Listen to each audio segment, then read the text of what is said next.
Oh, it says your audience will see it in a moment. Get ready. Oh, shit.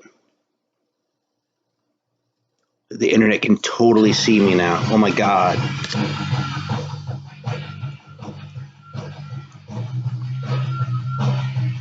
All right, figuring the shit out. And I gotta switch it back over here because it's gonna fucking drive me nuts. Yeah, I'm still new to this. If you're watching, big shock, right? So, hey, it's a pleasure. I had a lot of fun doing the last live stream. So, I'm doing another one. I was gonna hold off, but because I saw Dots and Loops doing one earlier tonight, and I kind of felt like, I didn't want to like do it at the same time as someone else, but he was signing off and kind of like said, hey, who's going to pick it up? So, hey, man, here I am. Fuck it. Also, there's no Grown Man Record Night on. You're not going to see me on Friday night when Grown Man Record Night is on, because y'all should be watching that shit. So, hey, there we go. Sir Meat Wad, right on, man. Welcome. Awesome. Good to see you, man. Thanks for coming up. So, Little Nazareth, man. Hey, Shane, right on. Yeah, I'm geeking out over this, man. This is kind of a little, actually, I don't know if it's that little known, but I love this fucking record, this specifically this Nazareth record. This is Loud and Proud. And, yeah, I don't know. I heard their cover of that Dylan song that's on the other side of this. I can't remember what it's called. Hang on. I should have just done this in the first place, but... Yeah, the Ballad of Hollis Brown, which is a Bob Dylan tune, man. I heard that on some like internet radio show that I was streaming at work one time, and it blew my mind. Like, I was like, oh my God, who the fuck is this? This is the greatest thing ever. And I went, and it was Nazareth. I was like, there is no way that is fucking Nazareth. So anyway, if you haven't heard that, it's like, it's all dirgy and shit. Like, it actually surpasses the original, and you won't hear me say that very often about covers. So, anyway, yeah, so that like turned me on to Nazareth really late in life. Because I was already like 40 or something, Anyway, yeah, so there it is. So, I'm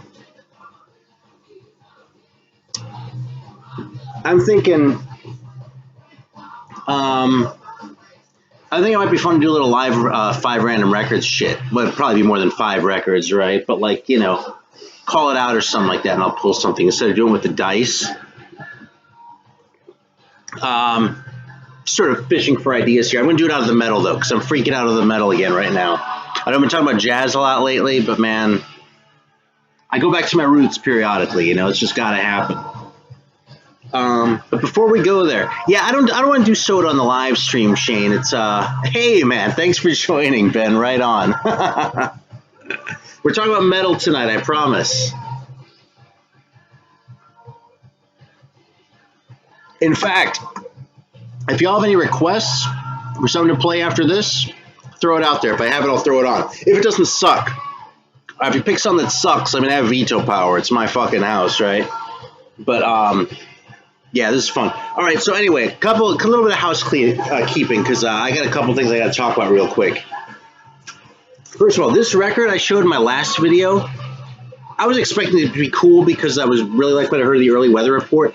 But this record blew me away, man. This is great. Like, I was kind of worried about it because the vocals on here and shit. And I was like, oh, man, Oh, thanks for the kind words, Blue Drum Torso, which is an awesome name. Right on. And, God, it's what, 6 in the morning there or something? No, in Britain, Jesus, it's 5 in the morning, isn't it? No, 4. It's 4. So, yeah, man. Right on. Awesome. I did get my fuck Trump order, which, I usually don't talk about my sources in my videos. I got this, blackmetal.com is having a big going out of business sale. Now, I placed a second order, which hasn't come yet, but the first big one, that's all here. So, yeah. Right on. Anyway, this record was awesome, man. I was like really kind of worried about it, but it was great, man. It blew me away. So thanks again, David Hauser, man. Yeah, he just sent this my way, man. I totally appreciate it because that record is great, man. So right on, Dots and Loops is with us. Awesome. Here's the other one, man. Someone told me about this in a comment, and fucking I can't remember his name now. It was like It was something like Dr. Faustus, but it wasn't. It was something about Faustus, though. He was like, yeah, man, check this out, just like casually. So I went to the fucking website, did, and this is really good, man. I haven't completely digested it yet, honestly, because I'd never heard of Billy Bang before. And there's a lot of sort of like him talking on here, which I don't dig quite as much. But man, this is some really cool, like weirdo, like outsider jazz type shit that, like I said, I haven't fully assimilated, but you know, right on. So, hey, right on, man. Mick and Mr. Backwoods Metal, it's good to see you. Thanks for joining, man. I put the shit down.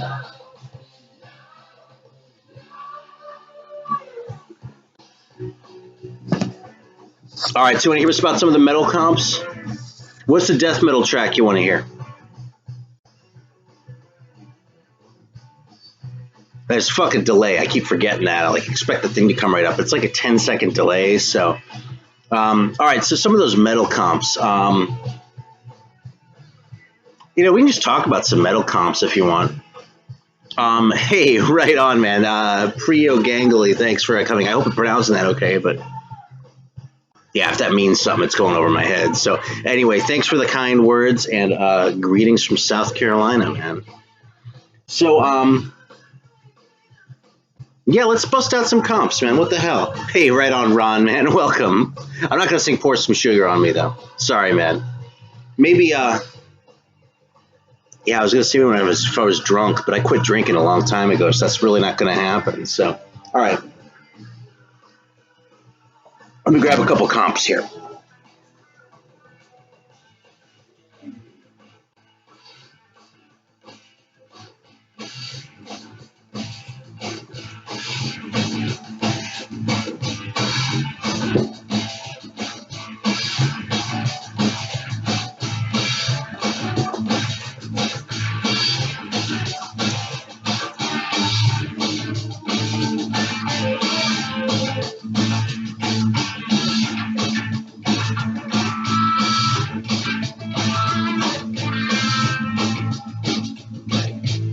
All right. It's kind of funny to do that shit.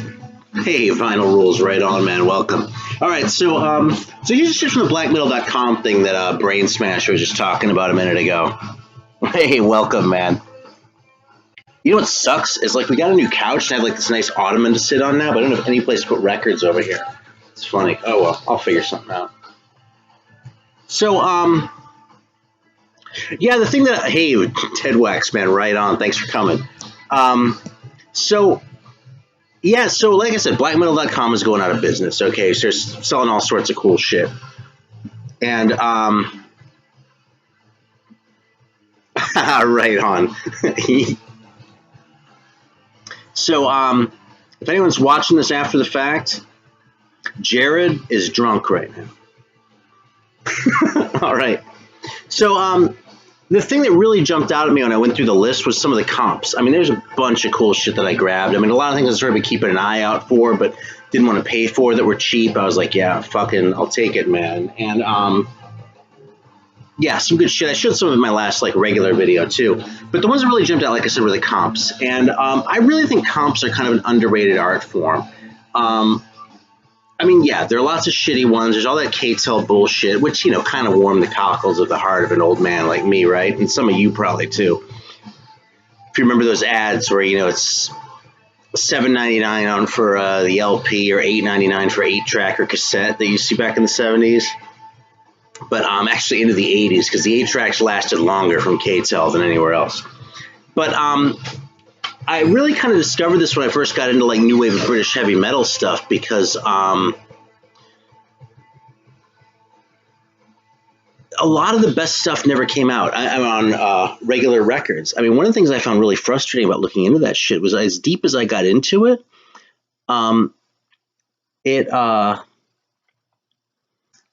you just couldn't find much of the shit like on LPs. Like most of the LPs from that era from Britain aren't very good, man. Like, I mean, this is kind of a controversial choice, but like the Angel Witch record, for instance, I don't think is all that great. I mean, it's a fun record. I've got no beef with it. I have it, and I'm going to keep it forever, okay? But like, if you compare that to the tracks that they had on compilations from time to time, like Baphomet on Metal for Mothers or Extermination Day on Metal Explosion, Or the singles, the Sweet Danger EP, especially, man. That shit is just amazing, phenomenal. You know what I mean? And there were moments of genius on the LP, but just not as much. You know what I mean? And then you compare that with like A to Z or something like that, who were kind of lame, and the Fist LP wasn't that great. Oh, dude, Alan, man, that fucking Manowar. I don't even care which Manowar it was. It was at least very good. One thing about Manowar too, man, is they kind of became a parody of themselves, but they were already a parody of themselves from the very beginning. So like on those later records, they're kind of a parody of themselves, which is really pure genius if you think about it. I do not have that Corporate Death comp, I'm afraid. And what was the other one? Someone else said, okay, Demoniacal. I don't think I have that one either. I don't have very much death metal, man. Because I didn't listen to any death metal for a long time until kind of recently, really. Yeah, just like about a year ago, man, I came back to it in a big way. So disembowelment, right on. Yeah, Ron is the fucking guy you need to ask about the death metal, man. He knows way more than I do. So yeah, so anyway, so that whole process though kind of got me interested in comps. And yeah, so fucking I'll just show some, because a lot of times they're like obscure tracks on there and shit that you don't see elsewhere. And especially with this kind of stuff, like the Witchfinder General albums, okay, those are great, but those don't really have that new wave sound, you know what I mean, that new wave of British heavy metal sound. Same with like Venom, I mean, of course I love Venom, right, but that shit isn't like, it's not like the Fist 45s, you know what I mean, or some of that other stuff like the Crucifixion 45s, you know what I mean. It's like a lot of the best bands didn't put out LPs at all. Hollow Ground, they never did anything but a 45 and some tracks on a comp, Yeah, so anyway, in fact, so I'm going to show that one real quick, because this is one of the greatest records ever. I think John, Bit Pop Boom, actually showed this. He did a video about comps kind of recently. And I'm pretty sure he showed this one. But this got reissued kind of recently, which is why I want to make a point of showing it, because the original is kind of tough to get, right? But at War with Satan at the record store, right on. Yeah, this record band, Rock Snacks, it has kind of a corny-ass cover. And look, I'm getting a reflection from somewhere. But I'm actually going to throw this on. This is so good, man. It's just these three bands. They each have 4 songs. And the whole thing is great. It's Samurai, which is a different Samurai from the other several that are out there, right? Hollow Ground, who only made a 45 other than that, and then another band called Saracen, which is also a different Saracen from the other Saracens which have been out there. Awesome. Glad you dig Manowar. Yeah, it's like they just take themselves seriously enough. They don't actually crack jokes openly, you know what I mean? It's like Manowar, they're like they know, right? But they're playing it straight. And that's what I love. I don't like shit that's like jokey, you know what I mean? That's why you never see like Lawnmower Death albums or anything like that in my connection, because I can't be bothered with that kind of shit. And I don't know, man, I'm kind of just fussy about that. Anyway, I'm going to put this on. This is a great record. I used to have this on a tape that I played in my car, man. I listened to it over and over again. And if you're watching this, you should get a copy of that reissue before it dries up, because it was hard to find for a long time. It's probably going to get hard to find again.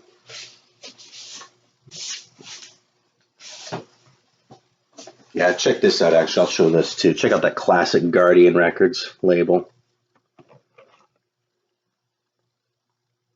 That's like the seal of quality. Actually, it's kind of the seal of spottiness. The Guardian shit that's good is some of the best shit on the planet. But some of it's pretty lame, too. I mean, I'm not a really huge fan of, what are they called? Hellenbach.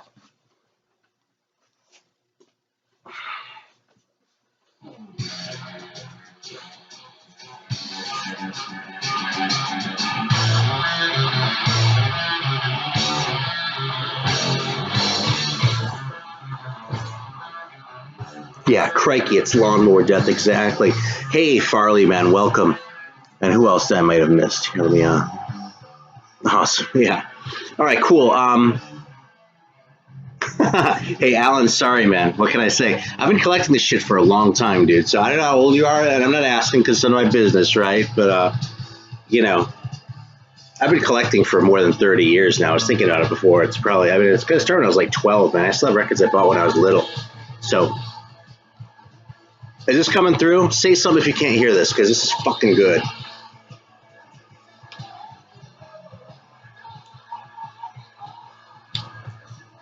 All right. So here's some of the comps that I just got, because, oh man, Alan, right on.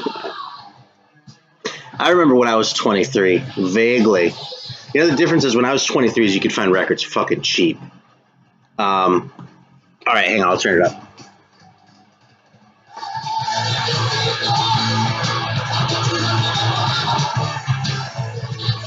Was that better? I don't have to like yell too much, but this is Samurai right now. That guy sounds like Gene Simmons, doesn't he?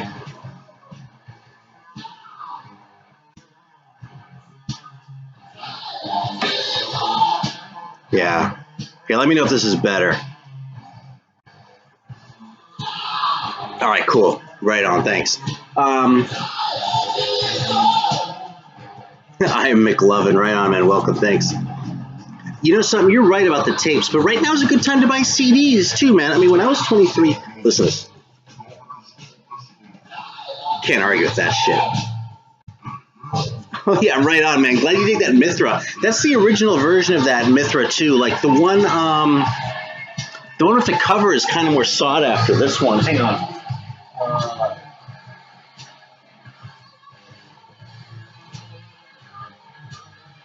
Where the fuck is it? Yeah, this one. But this was like a repress. Like that 45 that's the original one, man. So yeah, this is a great record too if you haven't heard it. But again, okay, New Wave of British Heavy Metal shit, it's an EP. This is 4 tracks, and that's all Mithra ever did, as far as I know. No, that's not true. There's a record that came out recently where they unearthed some like demos or something. But awesome. You know something? My car doesn't have a CD player either. The guy from Tank and Gene Simmons. I'm not sure. Yeah, a record player in the car. You know, there was a car once upon a time that had a record player, I heard. I don't know if this is true or not, but supposedly like in the 50s or 60s or something, they actually made, for a while there was a car that had a, like a little record player like in the thing. But there are 2 problems. First of all, it's so small that you can only play 45s, which would be a pain in the ass when you're driving, right? But second of all, the thing was too close to the engine apparently. So like if you had records in there, they'd melt. So, yeah, I don't know. It might be an apocryphal story, but I kind of want to believe it. I have actually seen a push-button transmission, so it might not be the dumbest thing ever. All right, so this Moose Molten Metal, sorry, yeah. Toy car. That's, okay, that's not the same thing. I wouldn't use the toy car. You know, I wouldn't put my records on in the car anyway, though, you know. So, yeah, so Moose Molten Metal, man. So this has Dagger on it. It has DDT. Okay, are you guys hip to DDT, man? Because that fucking record is hard to find, honestly. But it's fantastic. Here, hang on, let me show that real quick. Where is the DDT record?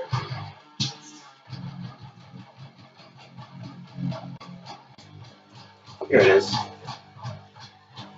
Yeah, there we go. It's a French-Canadian one. I don't know if any of you have been watching me long enough to have seen that video I did on Canadian shit a long time ago.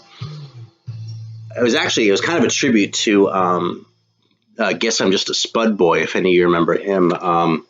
He had one of the best channels around, and he just closed up shop one day. He kind of got tired of it, and unfortunately took down his channel, which was a bummer. Brain Smasher, good to see you, man. Thanks for stopping by. This is Hollow Ground, by the way.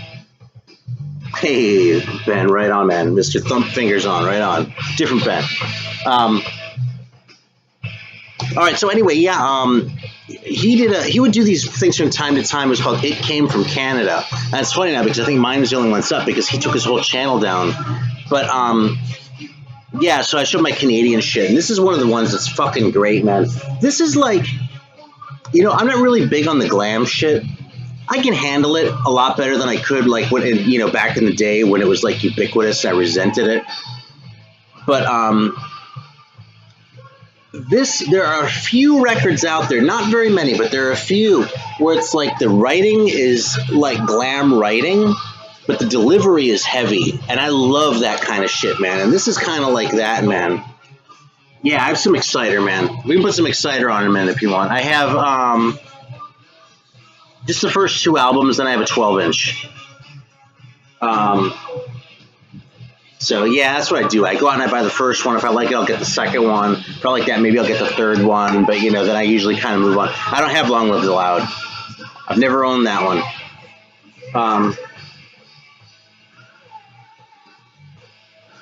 Heavy Metal Maniac and Violence and Force, and then the Feel the Knife 12-inch is the one that I have. I actually got that at a shop in Berkeley. Yeah, so anyway, man, this fucking Canadian comp, okay?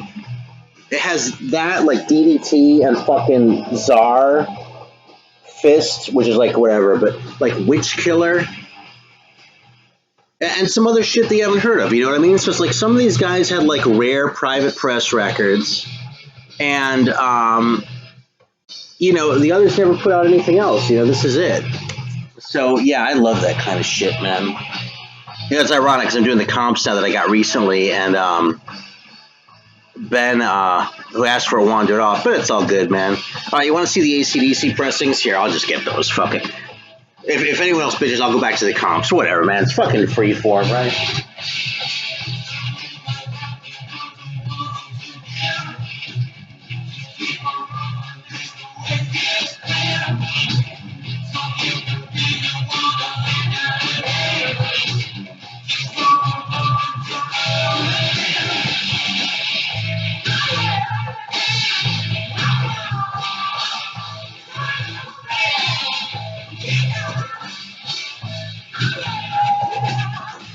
All right, so these are my AC/DC records. Now, unfortunately, I look back and one of like the record store trips that I regret, where I feel like I fucked up, was this is Samurai again, and Sarah Sen is at the end of the side.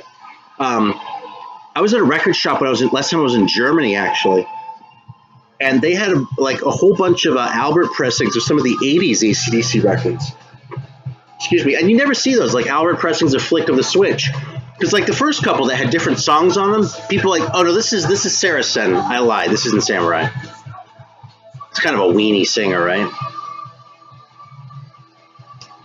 I don't think I have a Speed Kills comp. Let me look.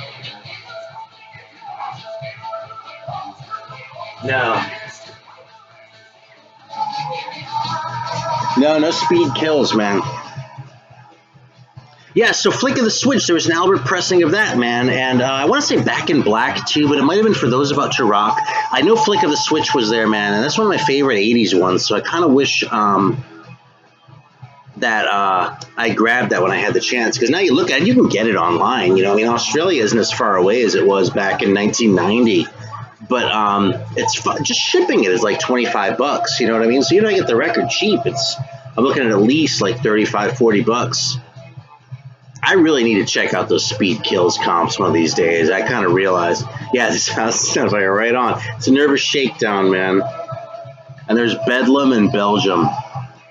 All right, so here are the AC/DCs. This is just for Jared. This is the first one.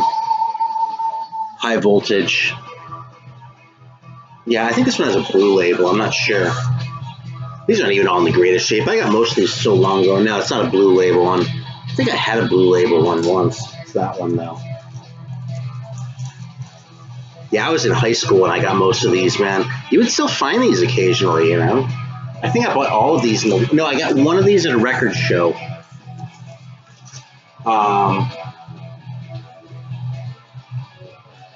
Yeah, and the rest I got in the wild. Yeah, this one with the gatefold, which is really kind of stupid, actually. This is actually my second copy of this. My first copy of this I got at, was it a Camelot? I want to say it was a Camelot. It was like, 1985, though, something like that. That 74 Jailbreak record had just come out, so that was like at the shops. I was like, oh my god, look, there's AC/DC shit with Bon Scott I've never heard before. And then a lot of it was on here, so there's that one. I don't know about Speed Kills, man. Yeah, I don't know, man. I'll leave discuss in the chat because I just don't know. All right, here's Dirty Deeds. And I actually have 2 copies of the cover for some reason. Yeah, the one I had was kind of fucked, and I got a better cover somewhere along the way. I don't remember where. I feel like someone sent it to me.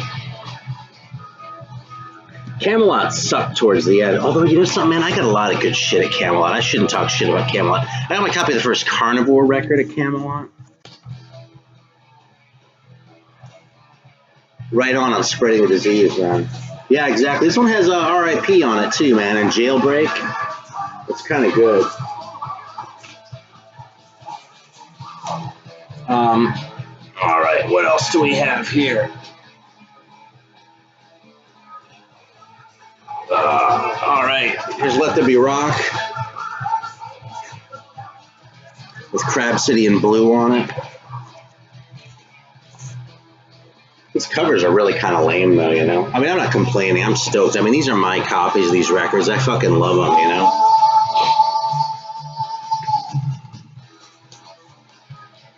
Yeah, you know, I can see from the sticker residue. I got this one at Chris's Warped Records in Lakewood, Ohio.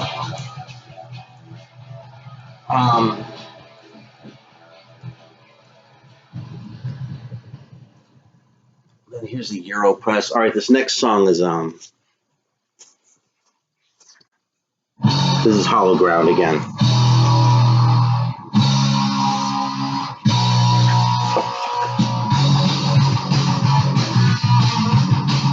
And this has Crab City in blue on it too, instead of Problem Child, which is on the US one.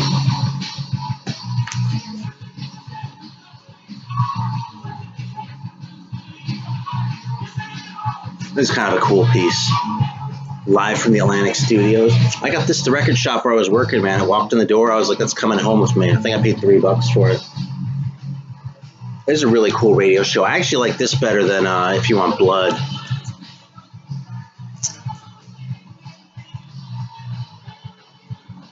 All right, what else do we have?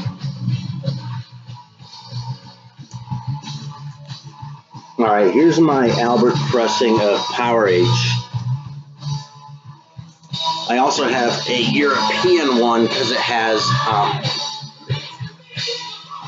Cold Hearted Man on it, which is actually how I first heard this record. It still sounds incomplete to me without that song on it. So, yeah, there you go. I guess that was a 12-inch in Australia. So, the Live from the Atlantic Studios, it's been bootlegged a few times. I'm pretty sure mine's actually a real one. But it's, you know, so you might be able to find it, though. I think they included it in that Bonfire box, too. I don't have very much Kiss. I have, I actually do have an original, the first one, without Kiss in Time on it. I have that one. I have Hotter Than Hell. I had 4 copies of Kiss Alive. I actually sent one of the guys at Grown Man Record Night. And I think I have a copy of Dynasty that I got for free, too, somewhere along the way. Actually, I know exactly where I got it. Dude, you know where I got it? Is when I was working at this place in San Francisco. One time this guy I was working with, who was really cool, but he was into records, and he got some of the yards. He was like, oh, hey, man, here, you can have these. I found them. They didn't cost anything. So, and there were 2 copies of Kiss Alive in there. So I was like, well, shit. So, yeah. Anyway, I really like those first couple Kiss records. I mean, I'm not the biggest, fanatic by a long shot, but yeah, so I actually got this from Doom Paul, man. This is an Albert press of Let There Be Blood, and this is the most recent one that I've gotten. But I about had an aneurysm when this one came, because I hadn't seen that forever. Actually, I don't know if I ever had seen that one. This is just an ordinary US press. There's the Atlantic logo. It was kind of my placeholder copy. I should probably put it in a bag.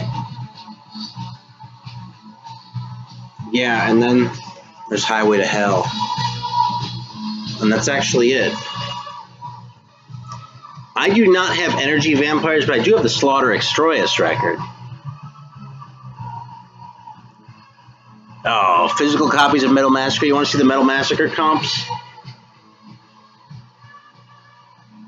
Yeah, dude, exactly, on Dynasty. It's a piece of shit. The one I have doesn't have the poster either. I used to have one with the poster back when I gave a shit, but I kind of quit caring. I don't know. I tend to give Kiss short shrift, though. You know, it's like I take them for granted, and because I got into them late. I didn't really like Kiss until I was like 20, you know? And then I had like a brief, like really sort of intense love affair with them, and I kind of got tired of them, you know?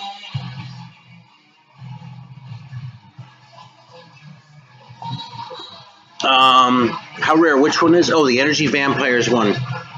I am pretty sure that those were released by Shadow Kingdom probably about 10 years ago now. I don't think they sold very well, honestly. So he had them for kind of a long time, but I know there weren't a whole lot of them pressed. I want to say it was a 500 run on that Energy Vampires. So yeah, Shadow Kingdom. Yeah, you know, some Shadow Kingdom, man. I got some really good shit from that guy. I feel like I'm telling the old man stories, but fuck it. When he first started, the guy who runs it, a guy named Tim, God, what was it called? It was called Evil Legend Records. And I got a lot of my Manila Road records from him, actually, the early ones, because I don't know if he found quantity on them or what, but he had all these fucking sealed Roadster records that he was asking like $20 for, not like the fucking collector prices. I was like, dude, you know? So, yeah, so I still owe him a debt of gratitude for that shit. I got my Black Diamond record from him, too, actually, so I probably got some easier ones to get to. I think I got my Aragon record from him. Anyway, cool guy. It's kind of big time now since I teamed up somehow with Hell's Headbangers or something. I don't know exactly what the arrangement is, but you know, but I'm happy for him. You know, more power to him for doing so well with that shit. Same thing with High Roller, man. The High Roller guy, I actually got my Hollow Ground 45 from him. Well, it was two guys who started it, and the one guy I was kind of friends with. You know, we chatted a lot, like online and shit. Not like real time because you couldn't do that yet, but like over email, you know. And so when they were first starting out, High Roller, I like got some of that stuff, and I would take it to like local record shops for them and shit. Like, it was kind of cool in retrospect, you know. I have never been to Hell's Headbangers. That's funny about the AC/DC records, man. Are you in South Dakota, Alan? And you know, I don't know, man. Sometimes you find the good shit in places like that, you know. Because here's the thing about a place like South Dakota, is it's not picked over like the way San Francisco is, you know? Now, you might not get anything in the first place like Charleston, you know, which is where I am. I mean, there's some, you know, and I've got no beef with the shops here, you know? It's just that, you know, there's not a whole lot, you know what I mean? Although I found some pretty good jazz here. Yeah, Hell's Headbangers is great.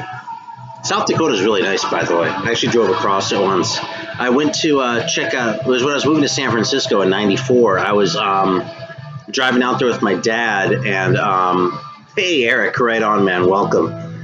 I was driving out there with my dad, and you know, we were taking 80 from Cleveland, which is where I lived before that.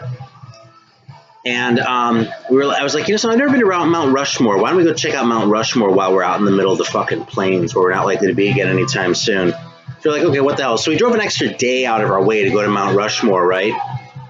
And when we got there, I will show that, Ron. If I forget, remind me, okay? We drove a day out of the way, okay, to go to Mount Rushmore, right? And we park, and we're like walking up the hill to check it out, because like it's at the bottom of it.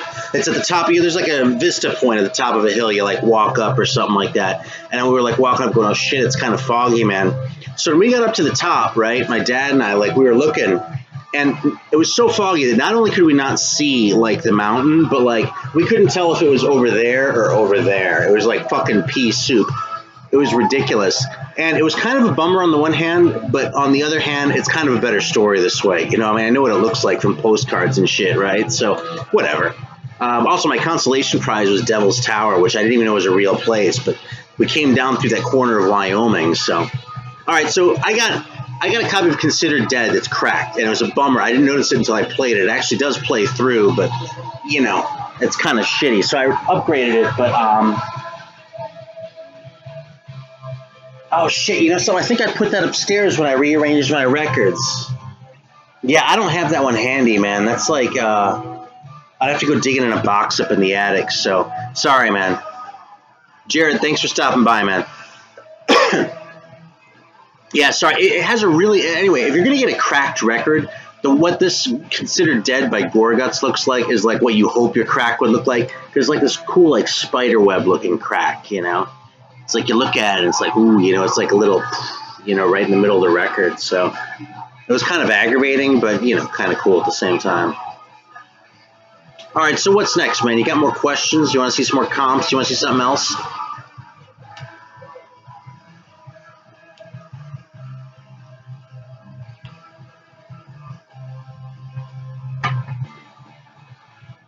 Let's see what else I've got here. Yeah, it did. Yeah, you're on the other side. Yeah, Mount Rushmore's way out. You can be in South Dakota and be way the fuck away from Mount Rushmore, you know. All right, more comps. All right, cool. All right, here are a couple others that I got. I showed this Lamour one in my last regular video, so I'll let that one go. But I can't pick one death metal record, man. Yeah, I can actually. Demilich from Finland. That's probably my favorite one. I love that record, man. It is so good. Rips my fucking face off. What do you want to hear now, actually? That's over. I'm going to flip that, or do you want to hear something different? Hey, Johnny Trash. Welcome, man.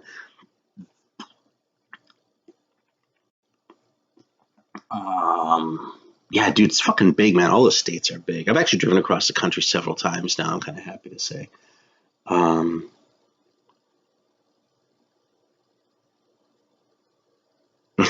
Yeah, that's it, man. I love that record. Absolutely. All right. I feel like I should put another comp. I know what I'll put on, man.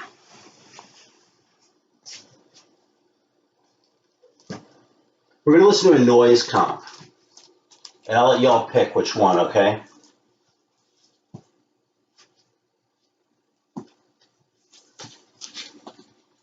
All right.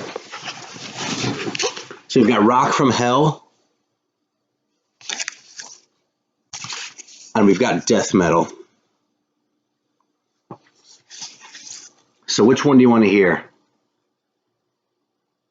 Oh, shit, man. Old, goddamn. No, that's okay, man. Thanks for stopping by, Mr. Dead Wax. Right on. It's good to see you. I have...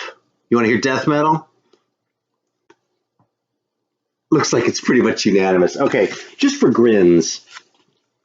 This one has more album tracks on it, but like it has Gravedigger, it has some really like primitive, like Running Wild shit.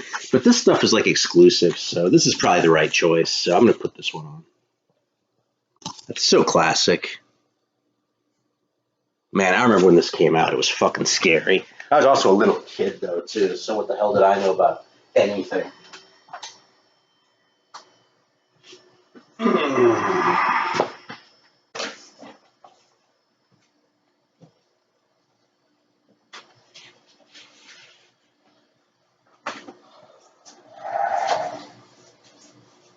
Yeah, it's funny. I lived in Germany for a few years. I didn't really appreciate the German metal at the time. It's kind of a shame. It's really sort of a wasted opportunity in a way. But there were some bands I did turn on to, like Destruction I've always liked. But there's all sorts of stuff that I didn't really come to appreciate until a while later. All right, here we go. Yeah, death metal, man, it's funny. It's unanimous.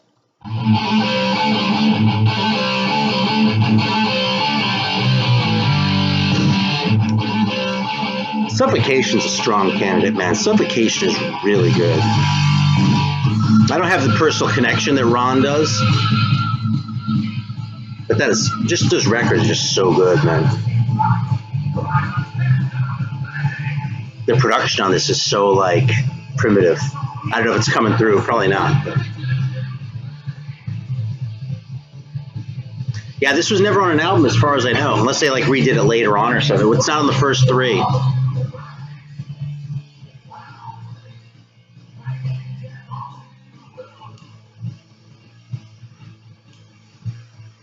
I'm with you on Breeding the Spawn. And the first Nocturnus was a creeper for me. I wasn't into that right away. Dude, Immolation is so good. You know something, Alan, since you're talking about the genre, I was really into it like when it was sort of a thing, like in the 90s. But then I got tired of it, and I didn't listen to it for like close to 20 years.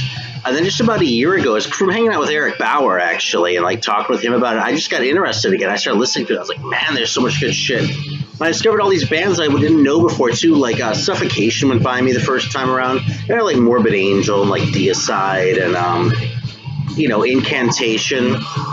But a lot of that stuff, even stuff that I didn't like earlier, you know, I was all over now. By the way, there's a new reissue of, here's my little public service here.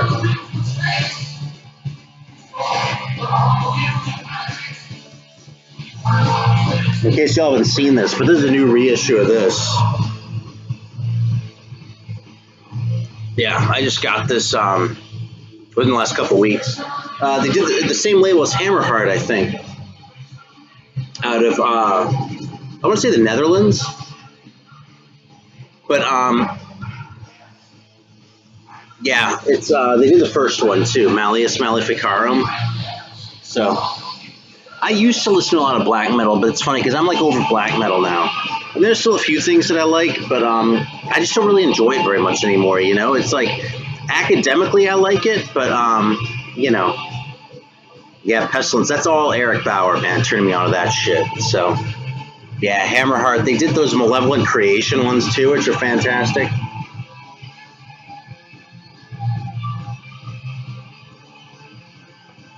See, back when that shit came out, none of that was on record. I have heard Craft, but I don't really remember them. It's been so long. I remember when Fuck the World came out. That's the Craft you're talking about, right? Or is there another one? So, how about this though, man? This is death metal in 1984. It's so funny.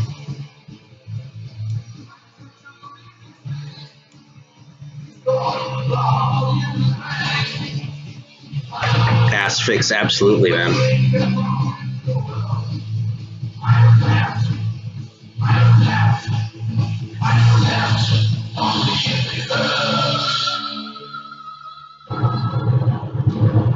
It's so good.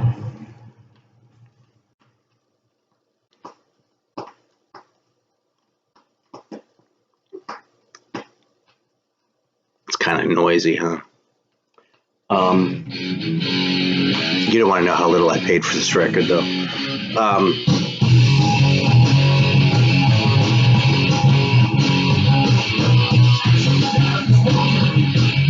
So they sound like rock and roll. That's interesting. I'm not sure if I know them.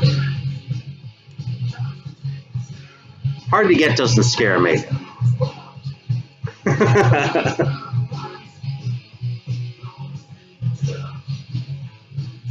Dude, Running Wild, man, they're so good. I have a test press of the first one. I don't know if you've ever seen this. I showed it a video a long time ago. Not the first one, the second one. You know, I think Impaled Nazarene is okay, but they're a little bit jokey for my taste. I actually really liked them back in the day. You know, back in the early 90s. I heard that one, Tol Komp Nors, or whatever it's called. I thought it was awesome.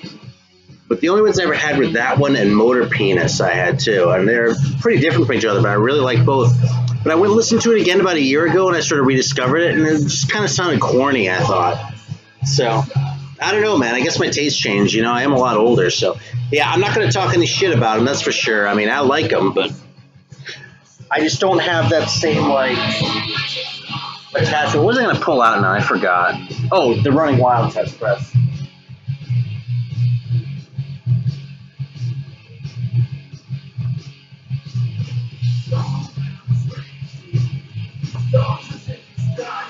Yeah, check this out, man. I found this at Rasputin Records in Berkeley back in the 90s. This record got a lot of hype when it came out, man. Noise Records pushed this really hard in Germany. It's hard to believe in retrospect, but so it is. So I don't have to sleep with the lyrics, but check that out, man. The fucking test pressing from Palace. And I found this in Berkeley, California. Yeah. I don't know what the hell it was doing there. Hey, man. Good to see you. Fucking nasty metal in the house.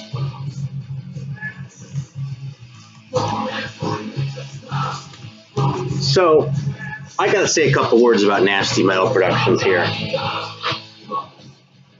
You know how people say that, like, I hope this doesn't sound shitty. You know how people say, like, oh, you know, I love doing X and I would do it if I were the last person on Earth? When Greeno turned me on to Nasty Metal Productions, okay, the channel just hadn't been on my radar prior. Missed it, okay? This was like 2 years ago, maybe 3 years ago now, something like that. I went and looked at his fucking channel. I was like, God, man, this guy, you know, he's like into this shit, you know, and he's young too, man, honestly. But like, I went and looked at his thing, and he had like 100 videos or something like that. I was like, oh my God. It was like, people say I would do this, you know, even if it were just me doing it. But he was just cranking them out, man, fucking going at it, like reviewing these records, getting passionate about it, and like, you know, really caring about the stuff, and just the amount of knowledge too, man, was just mind blowing, you know. And he'd been doing that, just like cranking away, and like didn't have a big audience or anything yet, and just like doing it out of the love of doing it, man. And I gotta tell you, man, I respect that so much. That just blew my mind. So yeah, I was like, Greeno, right on, man. So I'm glad to see he has some subs now, because I'll tell you, man, that's a good fucking channel. Fucking US Metal Month was classic. Oh, man, so much. Desolation Angels. That's a band that's going to slip through the cracks because they have a plural name, right? That's a good band, though. Hang on, where is that?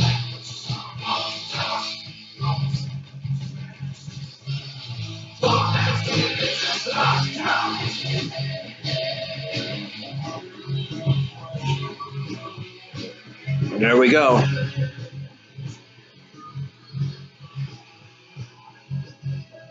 Yeah, what label was this on? I think it was just private, but Thameside Records. There you go. Man, I mean it, dude. Nasty Metal, that's a hell of a channel, dude. And fucking, I mean, I like doing this, okay? But he, like, puts effort into it, you know? And, yeah. Dude, that skeleton looks so fucked up and dumb. I love that shit. Like, I wonder what people think sometimes. Yeah, totally. When I'm like making fun of these record covers, but that's like quality to me right there, you know? Hellhammer now. So yeah. You know what sucks? A record cover like this. That looks like shit. It's like well photographed and it looks all modern and that. This is a really cool record, okay? Dervish. They only had a record song on Kent Rocks prior to this. They didn't even get a 45 out. So the guys from OPM, like John Haupt and Jim Cranford, they like dug this shit out and released this. And it's a good record, man. But it looks terrible. That Desolation Angels cover, that looks like the kind of record I want to listen to. Yeah, man, a fucking Bad Company, you know. You know something, too? Last time I streamed, I just got a copy of Run with the Pack. And I was talking about, like, fun records, because I, like, gotten a bunch of shit for $2. You know, some of you were on, so. Well, that Fog Hat record, man, I loved that record. I couldn't believe how much I was enjoying that Fog Hat record. But I put on that Bad Company record, and I fucking hated it, man. It was terrible. I was like, Jesus Christ, man, this sucks. I didn't even make it through the whole thing. I listened to, like, one side. I forced myself to sit through one side, and then I was like, man, no way, I have enough. I do not have an Instagram. And Alan, you know something, man? I used to do the same thing with shitty covers. I mean, I still do to a certain degree, honestly, except my standard for shitty is different than what it was. See, back in the 80s, I thought this was shitty. Now this is take out your wallet right fucking now, okay? But, Yeah, but this is still shitty. I would probably flip past this if I didn't know who Dervish was. Yeah, it is funny though that it's a Bad Company record, man. You know, have you ever heard of Straight Shooter? That's a German band that I've actually never given a chance to because they named themselves after another fucking Bad Company record. But why would there be two bands that name themselves after Bad Company records? You know, it's insane. Oh, hang on a sec. Someone asked for the Metal Massacre records. Here's Kent Rocks, by the way. This is where the other Dervish one is. I just come to the cheap-ass cover like this. Look at that. It has like a fucking paper and like a thing. Yeah, White Witch Records, man. That has Demon Pact song that's unreleased elsewhere. Well, it was. Dervish Cyclone is one of the best songs on here. A legend tune. Let me put this one back.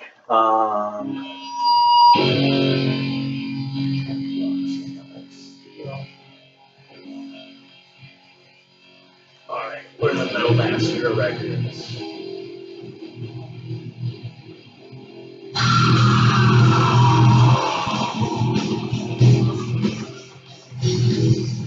Alright, who's asking about Metal Massacre? Oh, the Holy Grail. Shit, man, you just in time, dude. I feel like a dick now. Nah, I don't feel like a dick. I feel fine. I'm happy to show that thing off. So, welcome, John. Everyone, if you're not subscribed to Bip Bop Boom, you should be. It's one of the funniest fucking channels. If you ever heard me talking about, like, the game with, like, cards, where, like, you take the pictures on the back of the metal records and, like, you're like, the King Diamond is going to beat the fucking Tico Torres, you know? But, like, Fat Leo will beat King Diamond. That is all Bip Bop Boom, man.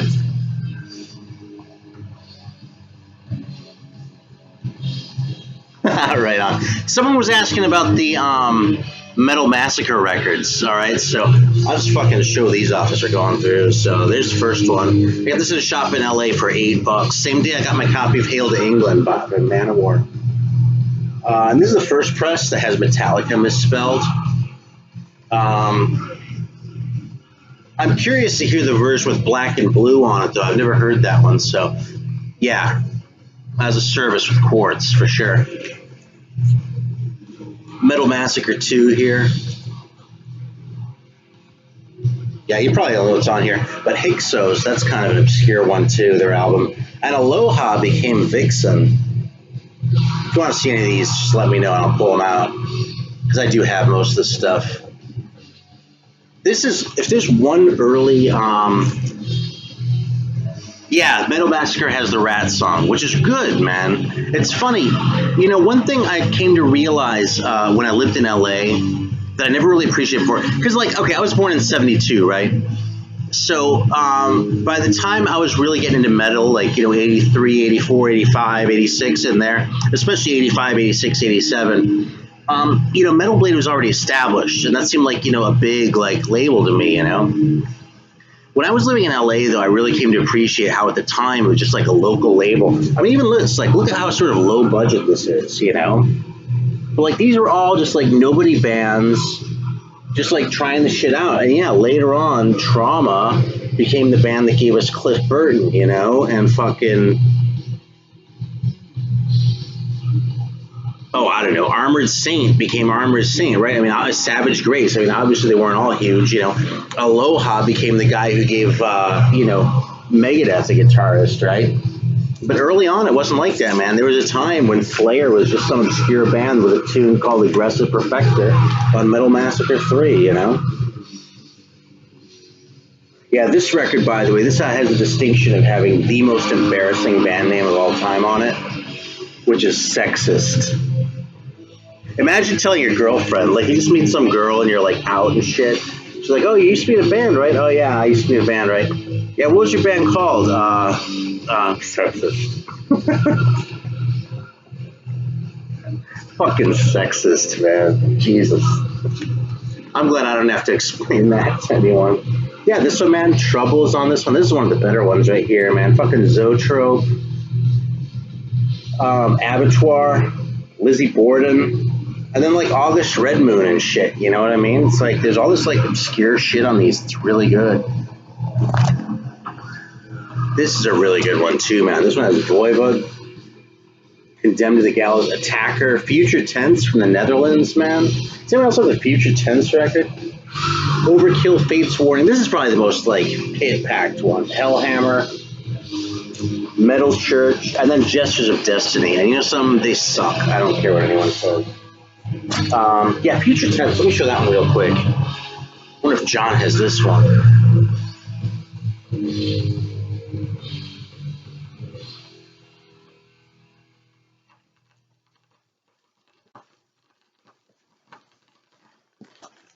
Yeah, man, Condemned to the Gallows. It's a great record, though, man. Look at that cheesy cover. The reflection's kind of bad, but it's like this pencil drawing, man. Actually, you know something? I'm going to pull this out, because look at this fucking skull. It is so good. Sex Trash is awesome. All right, look at that. See that skull at the top there? That's so good. Yeah, you're right, actually, Alan. Anal cunt. All right, what's next? You want to hear something? Help me pick something. I'll flip this one if you want to hear that.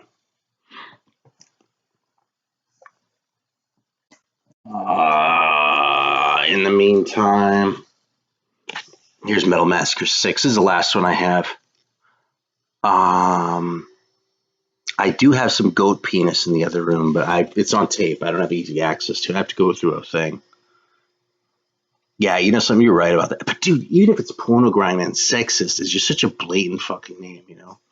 My God, yeah, totally, dude.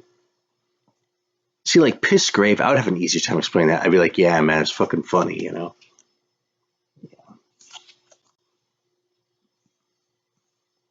Yeah, this one's great. It has Possessed on it.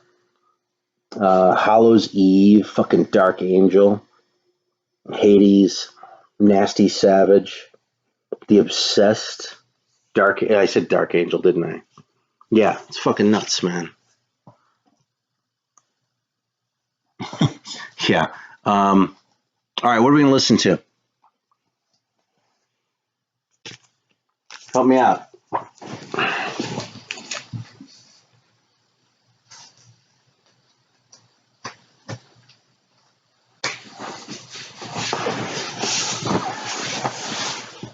Oh, that's cool about The Obsessed, man.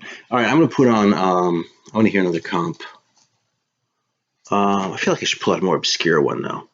Sadus. All right, Metal Massacre 2.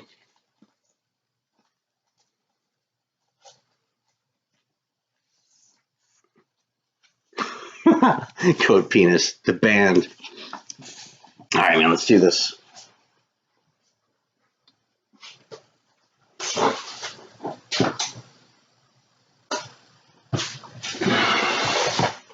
Shit, my records are falling all over the place.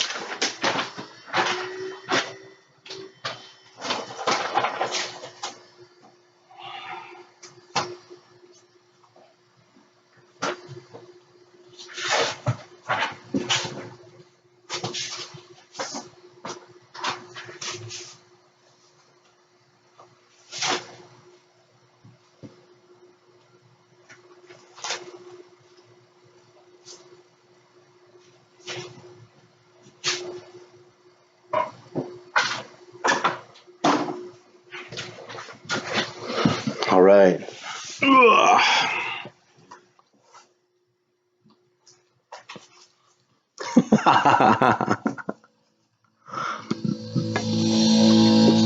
Agreed on the low budget covers.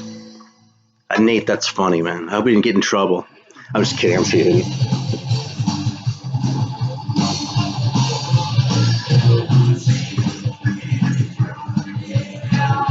Awesome on the goat, man. Can you hear this? It feels a little lower to me.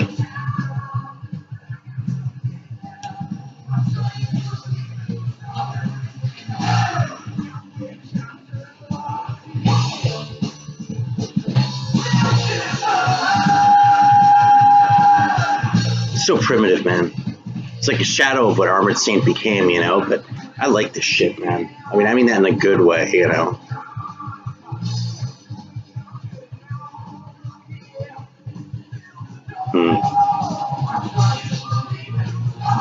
All right, I'll turn it up a little.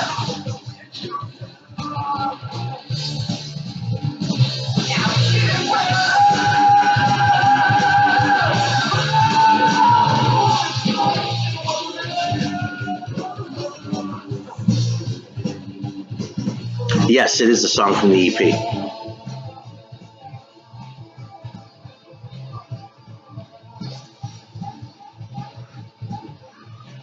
Which is the only one I had for a long time.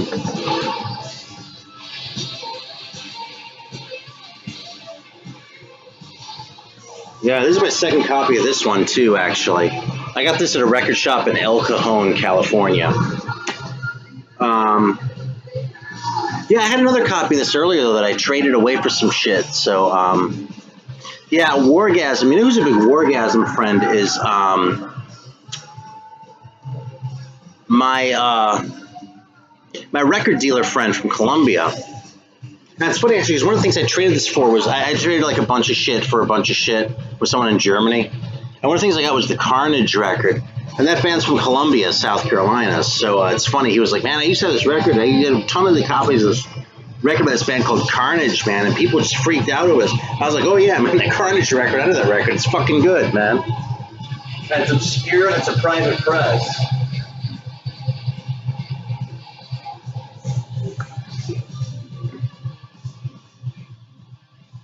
All right. What else do we have? All right, this is one for John here. Dutch Steel. Look at that. You know something? I had Raising Fear and I didn't dig it at all. And I got rid of it. I had March of the Saint then too. I didn't dig it, so I got rid of those. And I checked out March of the Saint again because I had assimilated that EP enough. I was like, man, that's actually really good. And then I got March of the Saint. I was like, fuck, man, this is awesome, you know? So I had to find Raising Fear again one of these days. Yeah, all that shit. I don't have any Cadaver. Yeah, so this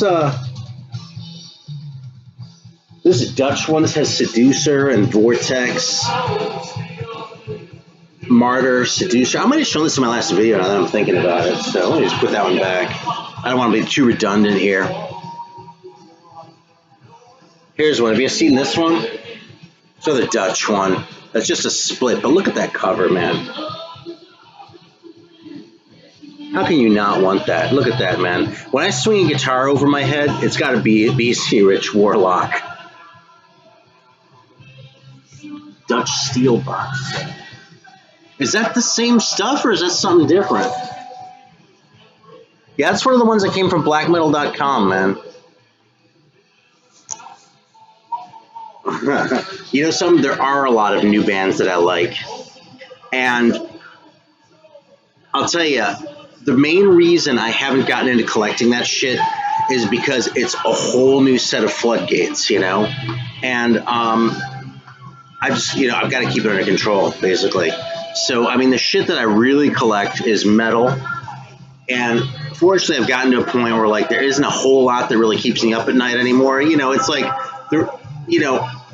there's always more shit, right? But I'm not missing, any of the early Destruction records or anything like that, you know? But there's a ton of, dude, I think right now, I'll tell you something. I think right now is probably the best time for metal since the 80s. I really do. Like the 90s and the 2000s, you know? But, yeah, Greeno talks about that shit a lot, and LJ has been kind of on an extended hiatus, but he talked about that shit a lot too. Biosite 1. But there are all sorts of great bands, man. I listen to shit and go, God, this shit is good, man. Even some of the cornier shit, man, like Steel Panther, man. Even that's good, you know? But yeah, man, it's just like, it's a whole, like, new universe, and, like, there's only so much money I want to spend on this shit, you know? Especially because I collect jazz, too, you know what I mean? So to a certain degree, this is kind of how I collect, is I'll put these sort of arbitrary parameters around certain things, and, seriously, it's just a way of, like, controlling how much money I spend on this shit, you know? So I know that there's a lot of really good shit out there. Dude, Steel Panther, I mean, they're fucking full of shit, right? But they're fun, you know? You know what's funny, actually, is their singer used to play around San Francisco. There was a Van Halen cover band that, I can't remember what they were called, but they were reasonably popular, and I want to say Atomic Punks, but that might have been a different one. Anyway, the singer was in that band, and then like he went and like made it big with Steel Panther, you know.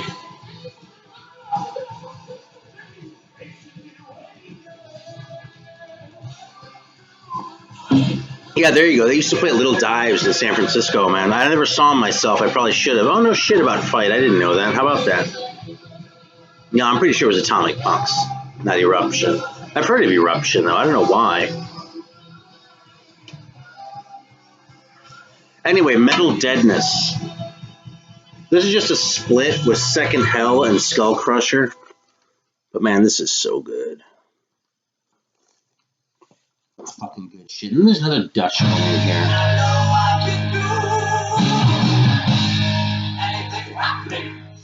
Yeah, I might have shown this one in the last video too. I don't remember.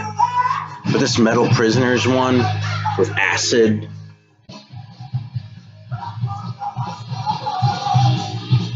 And Factory, Ace Lane, Seducers on the other one too.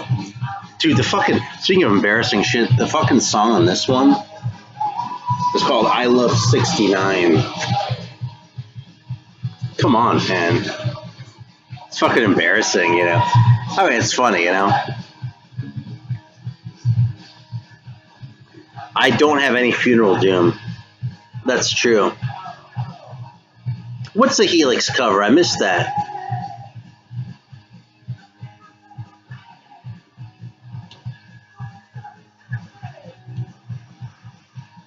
I wonder how these things play after the fact sometimes. Is I Love 69 a Helix cover or something? I really am curious.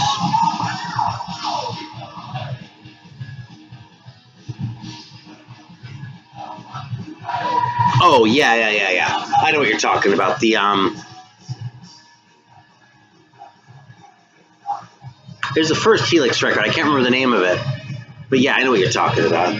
You know, I saw that in a shop once in LA. I wish I grabbed it. But I didn't give a shit about Helix. Because Helix was not cool in the 80s. You know, I'll tell you something, man. For some of the younger guys here in the VC, or who watch videos, it's kind of funny because, like, the opinions on some of these bands are different from what they were back in the old days. And John will back me up on this. And I'll bet Ron will too, man. Helix was not cool in the 80s, man. That was a fucking dork band. And I listen to that shit now, and I can enjoy it. You know what I mean? I've got no beef at all with Helix, you know? But it's funny that, like, the consensus seems to be now that, oh, Helix is this really cool band. Because back then, man, they were one of those also-rans that really kind of no one gave a fuck about, you know? Striper, man, they weren't cool back in the day either. I mean, like, your Christian friends would like them, you know what I mean? Like that one guy in your class who's all into Jesus all the time and shit, and would never actually hang out with you because, like, he was hanging out with his church groups all the time and shit like that. Yeah, those are the guys who liked Striper, and everyone else like, man, fuck that corny ass shit, you know what I mean?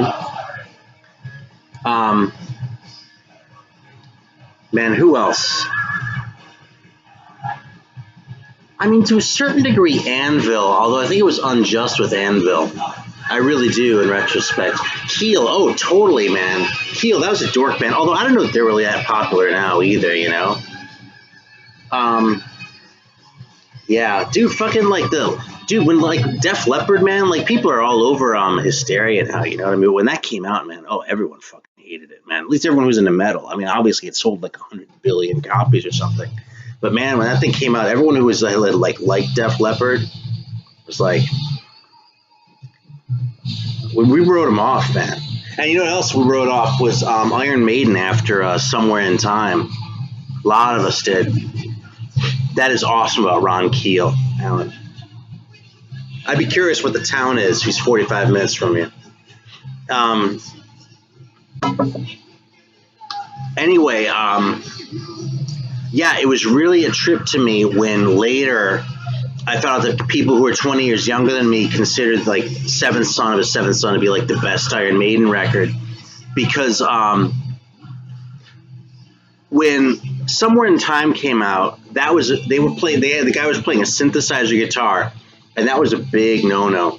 You know what I mean? That was like what the Poser bands did, you know? Totally on the crew. Absolutely. Theater of Pain was the end. And they were kind of borderline prior to that anyway, you know what I mean? It's like they had the pentagrams on the one hand, but on the other hand, they spend a lot of time talking about girls and not really that much time talking about dying, you know? So, yeah, but okay, Somewhere in Time, though, was like that. And I actually think that's probably their worst record now. But I just think the songs are boring. But then Seventh Son came out and they actually had a keyboard, and it was like, okay, man, we're done now. You know, thank you very much. We all love Peace of Mind. Power Slave was like the absolute shit. But sorry, man, it was nice while it lasted. See you later, you know? So, yeah. So after the fact, hearing that, like, that was like this one that like had achieved this like retrospective renown was like, wow. But you know something, because of that, I went out and got a copy of it. It's a good record, man. I like that, you know. I'm just, you know, I'm in a different place now. It's like it's not wrapped up in the hype, you know. So I hope y'all don't like hate these like old man stories and shit. But I don't know. I think this is interesting. I like it when other people tell these kinds of stories. So, you know, like if you watch Rob Paneeks, you know, he has all sorts of stories like this that are like 10 years earlier than mine, and I love hearing. Like, I wish he would do a channel just talking about shows that he went to, because he has more good stories than I don't know, man. You may be right about Somewhere in Time, but I always thought the songs were lousy too, man. Like Wasted Years, I think is kind of crap. Stranger in a Strange Land, I thought was one of the better songs. But it sounds like they just remade Power Slave, the song, you know? It's basically the same riff, and, you know? And then, like, the loneliness of the Long Distance Runner, aside from the fact that it was lame. No, Alexander the Great. Aside from the fact that it sucked. Both songs both sucked. But it felt like they were just trying to redo the Rime of the Ancient Mariner. And, like, not anywhere near as well. I was like, what's the point in that, man, you know?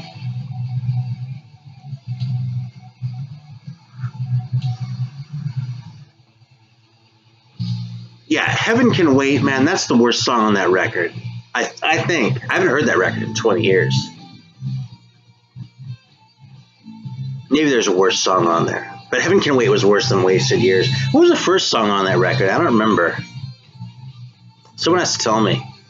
It's going to bother me otherwise now. I played that a lot, though, man. I tried so hard to like that record. That one, you know, the other record that I tried really hard to get into and just could not hack? Fucking And Justice for All. You know, most of the people in the VC are like, oh, yeah, man, the first 4 Metallica records, first 3. That 4th one was shit, man. I fucking hated it. I didn't hate it. I tried really hard. It was just, it didn't get me, you know? It was boring. All the songs are way too long and meandering, and no, Aces High was on Power Slave, man. That was great, Aces High. That was like shit.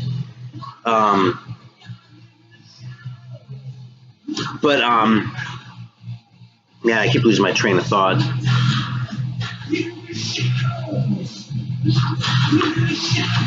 I don't know. You know, Wasted Years doesn't bother. Shit like that. You know, here's the thing about a song like Wasted Years.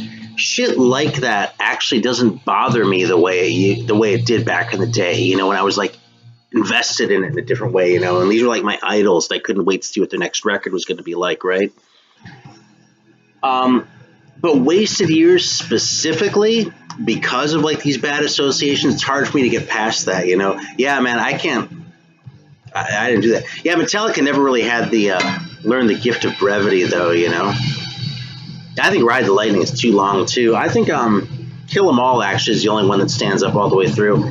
And even then, I really never need to hear Seek and Destroy again. I'm kind of over that, you know? Yeah, Brittany Fox, man, I wouldn't have touched that band with a fucking 10-foot pole back in the day, man. It's absolutely not. Wait a minute, Alice. Dude, you're right. All right, John just said that the riff from Wasted Years reminds me of Alice by the Sisters of Mercy. And I swear I never thought of that before, but it's totally true. That rules, man. You know something else? Is Aces High. The verse is basically the same as Call Me.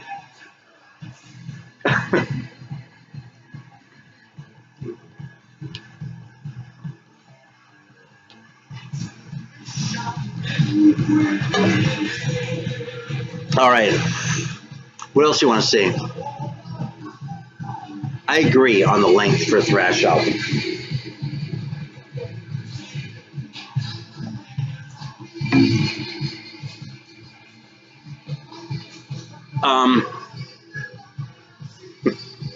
Easter egg stuff, yeah. Um, yeah, all right, so what's next, man? What do you want to talk about? Oh, man, that's cool that you saw the Sisters. I never did. I loved that band for a while when I was in high school, and I never did the whole, like, goth thing either. For some reason, I just latched onto them. I had a friend in high school who was actually a senior when I was a sophomore. He showed me on the movie Basket Case, too, actually. I saw that at his place. But yeah, he was all over the Sisters of Mercy circa Floodland, right? And I got a copy of that. I was just fucking freaking out over it. I played it and played it. And then I got some of the earlier ones, and I let go of a lot of them. But I kept, my favorite one is now is the Reptile House EP. But yeah, I never did Bauhaus, Christian Death.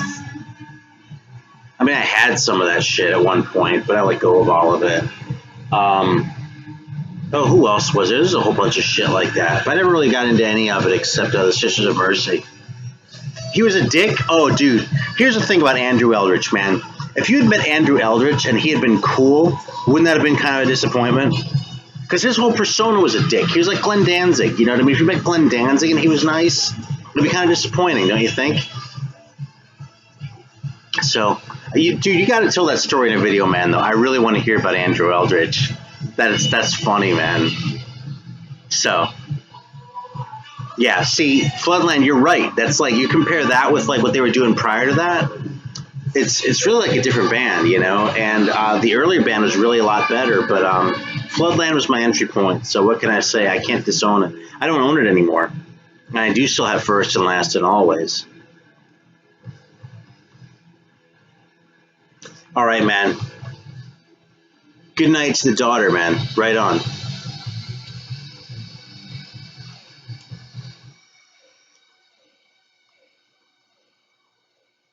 They never had a drummer. And that was like a thing. The Sisters of Mercy, they always had that drum machine, Dr. Avalanche. Yeah.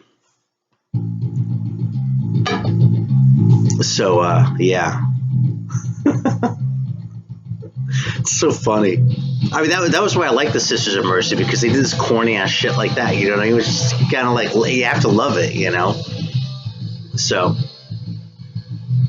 yeah, I mean, you're probably right about it. I mean, I don't know, man. A big baby versus a dick. I mean, maybe you're right, but, you know. Yeah, and Ron, I don't blame you on the goth shit. I never dug it either, you know? Yeah, the drum machine was named Dr. Avalanche, and it was Doctor spelled with a K. So, in fact, let me see if I have one that has that credit on it.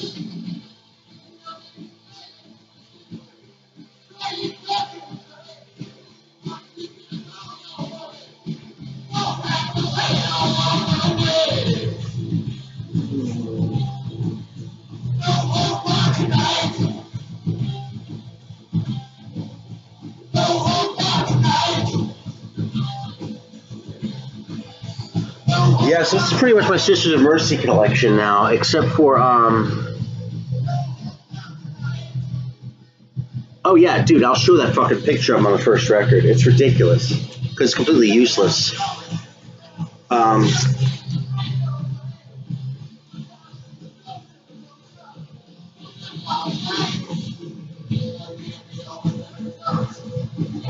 That's some band photo, huh?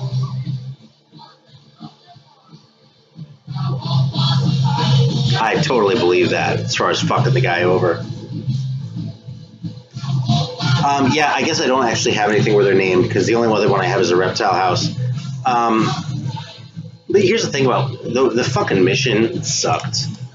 I didn't even like them back then. Yeah, here's the Reptile House. Yeah, I have a copy of the Atacana 45.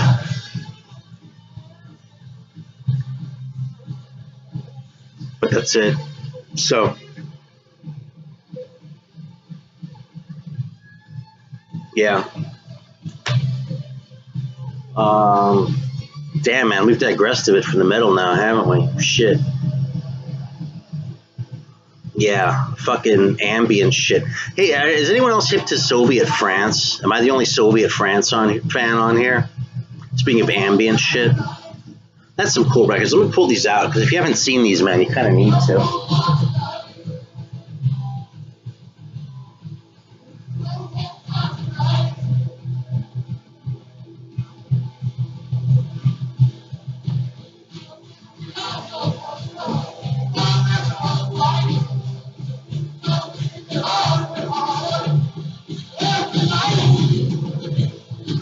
Yeah, this is like real, like, this is the closest to like ambient I've ever done.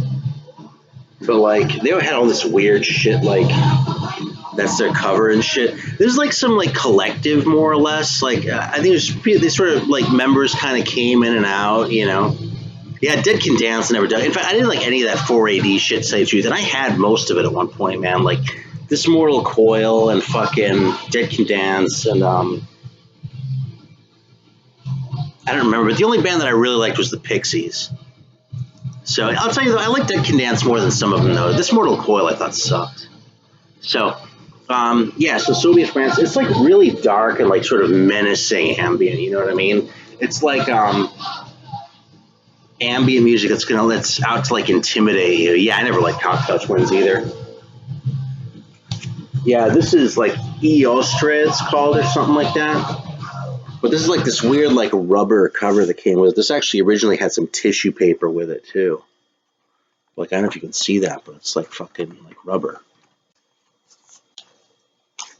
The tissue paper is torn up on almost all the copies that are out there. So I didn't know there was a new Chrome record. I love Chrome though. I saw them live once, man. They were fucking great. I saw them at the Great American Music Hall. Yeah, this is Mono Miche or something like that. It has like this fucking like MDF cover or something like that. Oh, look at that fucking tied together with like this rope and shit, and that's like fucking. Hey, right on, man, Mr. Ben Costello. Welcome, dude. It's good to see you on here, man. Oh fuck. So Ben Costello, he's in Dublin for a rugby game. So even without reading the second half of that comment, I can tell you right now, he's fucking ripped. Isn't that right?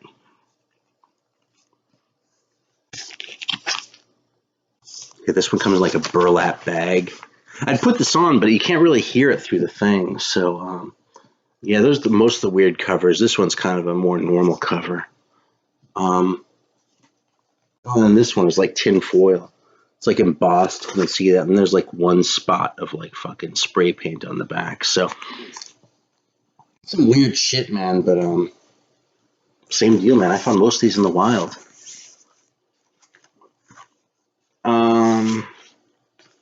German metal from 78 to 82. Who are you thinking of, man? Like Accept? I don't really know much from that era now that you're asking. I mean, Accept obviously is great. Like, I listened to a little bit of Bastard. I wasn't really all that impressed by him. Right on. Glad you didn't wake up, man. Let's see what else I've got here for like comp. Oh man. Here we go. I think I showed this once, but y'all hip to this shit. Le nouveau metal est sur Devil's Records. Bonjour l'enfer. Yeah, I'm gonna put this one on. So if y'all don't know of French metal, where the theologian lives, it is 1219 actually. I'm on the East Coast now. I used to live on the West Coast. I'm in Charleston, South Carolina. So yeah. Yeah, dude, French metal, you'd think it would suck, right? It doesn't. It's fucking great. I mean, yeah, there's some crap, right? And there's all this weird shit like Blaspheme, the band, which is kind of ironically one of the better known ones, I suppose. The Satan Jokers, too. They had, that's one of the all-time great band names. But like, they had a way of like putting like some weird like fucking pop songs on their metal albums and shit. They would do weird stuff. But just about everything on Devil's Records is fucking great. So I'm going to put on this comp. Because it's so good. Like, there's a band called Square. Who would call their band Square, right? But they're great. You know, it's like you do, man, Square, that's going to suck, you know? Fucking Sortilege is probably the best known one. But, yeah, dude, this is fucking good. Right now.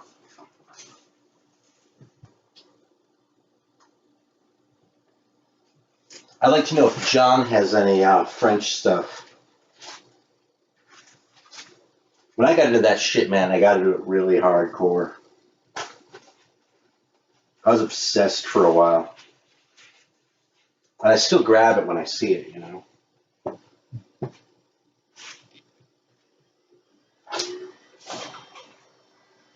But yeah, I'm telling you, my advice is anything that you see on the Devil's label, you should pick up.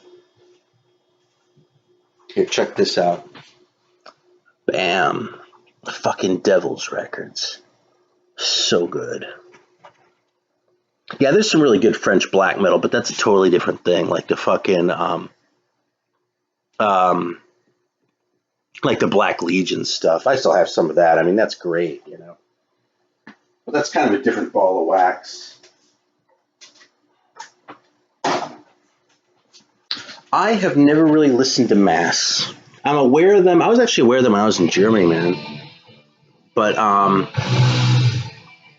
yeah, Trust is already kind of on the soft side, man. I wasn't really crazy about Trust.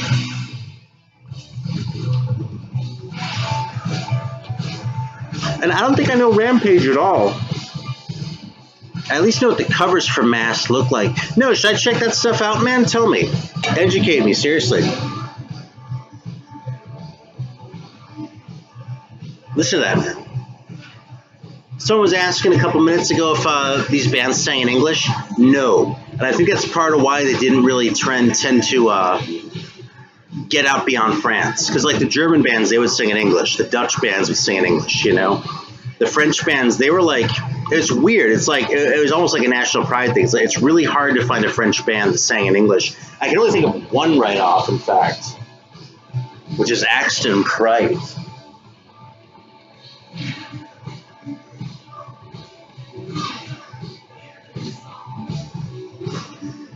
Yeah, The Lab. And this is in English. Not very good English. Like Suicidal Flight, or Eternal Recital, or Catch the Wind Blow are songs. It's a good record. But yeah, but almost all of them sang in French. This is all in French. Yeah, Sortilege, that's right. That one did come out in English too. I've actually never heard that one. I deliberately got the French one because I'm kind of obtuse that way. And yes, Axe Killer was a French label, but Axe Killer did a lot of American bands too. I think he had some French shit too, but there's a lot of American bands. So hey, man, welcome, Art Alive. So fucking chunky.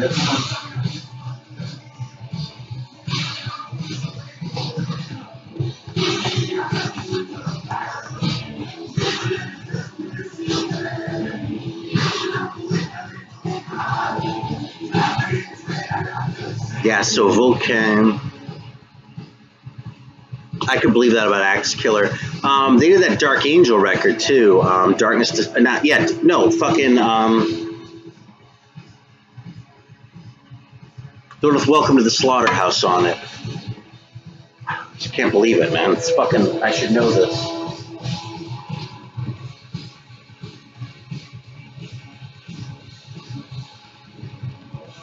Yeah, we have arrived. This is an Axe Killer. Yeah, thank you. Yeah, see, ECM records, they do make you fucking nod off. And, Spencer is working on a project, I think. Yeah, thanks, dude. I fucking brain farted on that. Have y'all noticed the, like the Sabbath tribute on the cover of We Have Arrived, by the way? Not on that one, on the other one. Do y'all know about this?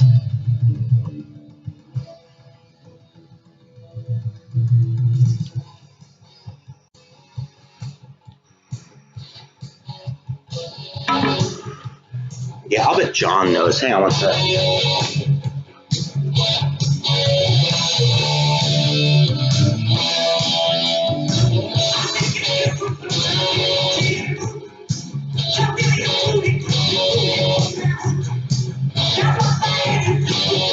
Yeah, this is Square.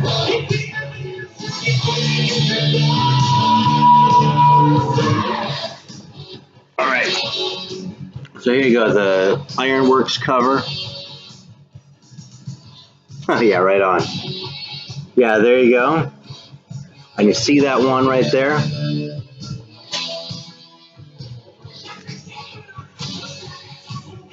Look familiar? Yeah, it was actually Dave Richards who showed me that, the guy who produced this.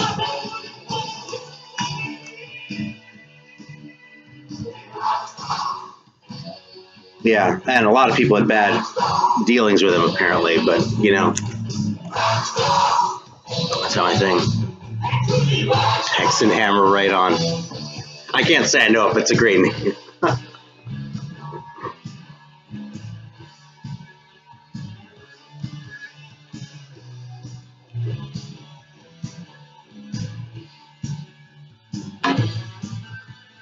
All right, what's next, man? You want to see some more French stuff? I'm gonna pull some random shit. You want to see some obscure shit?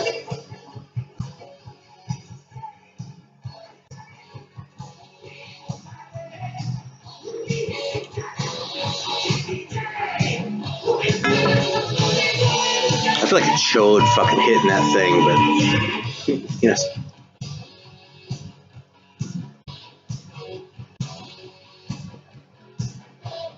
All right.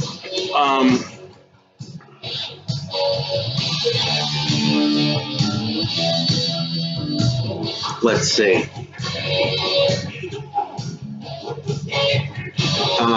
So yes, please. I'm not sure which one that was. Is that like random shit or obscure shit or French shit or all of the above? I don't really have that much French stuff, so I'm not likely to find it by accident. I mean, I have a few. I have maybe 50 records might be high. Yeah, right on.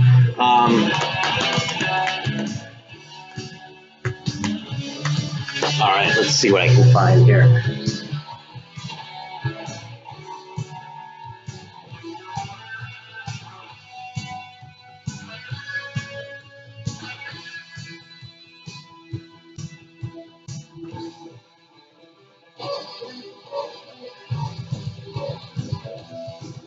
All right, here's what you should all check out.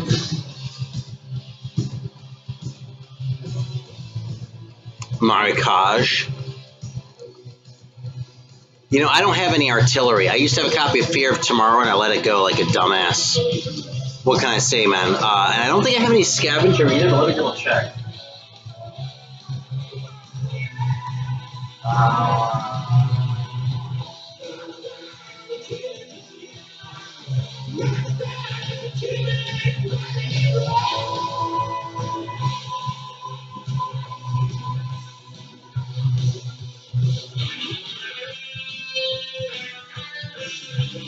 Oh, yeah, of course I do. I wasn't thinking. This one, yeah, this is fucking great. I'm going to leave this one out. I'm going to play it.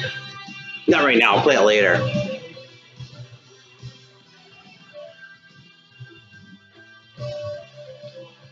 Oh, yeah, Fear of Tomorrow. I never had that one. So I've never heard of a band called Show and Tell. That is such a great cover, though, man. Let's just fucking enjoy this for a second. That's what a metal cover should look like, So fun.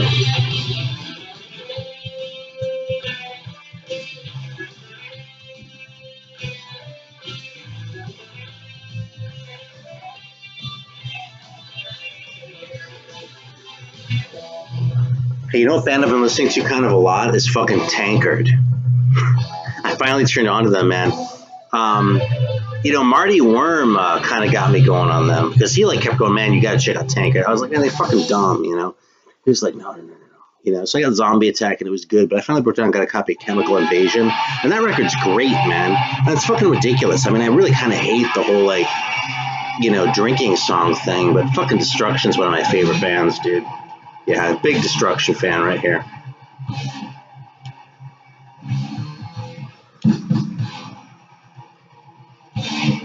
Was who more glam? Oh, Thor? Oh, Salem's Law. Dude, that's a funny record, man. Yeah, Chemical Invasion's fantastic, man. I like it so much. I gotta get a copy of The Morning After sometime soon. So I don't know what the story. What's the story with Show and Tell? Overnight Sensation. I think of Frank Zappa, right? And you know something, man? I kind of hate Thor. Infernal Overkill. Eternal Devastation was the one that got me into Destruction. Actually, I owe that record a debt of gratitude for that, because that was when I became aware of them. Was like around the time when that one was that was their latest record, and I thought Curse the Gods was just fucking great, you know. But with time and repeated listens, Infernal Overkill is my favorite one. I like that one more than Sentence of Death too. It's great.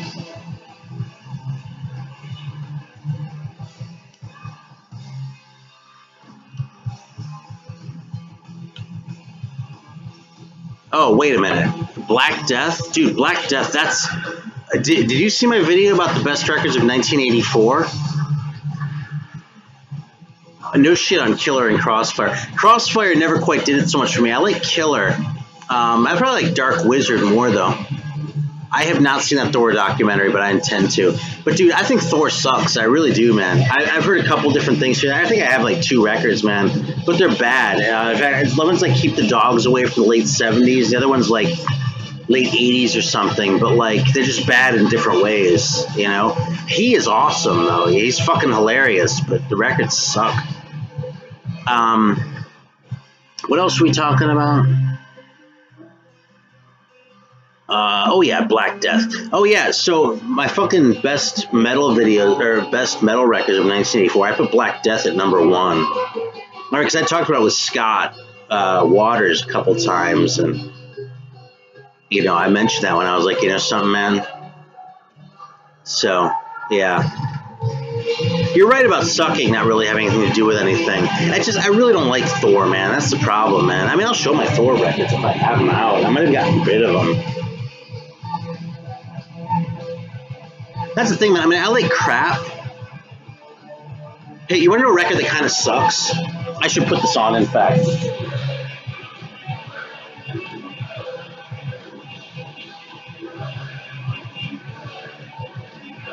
Where is it?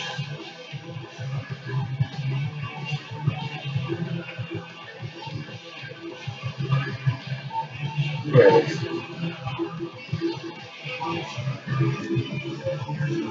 All right, has anyone else heard this? Wages of Sin.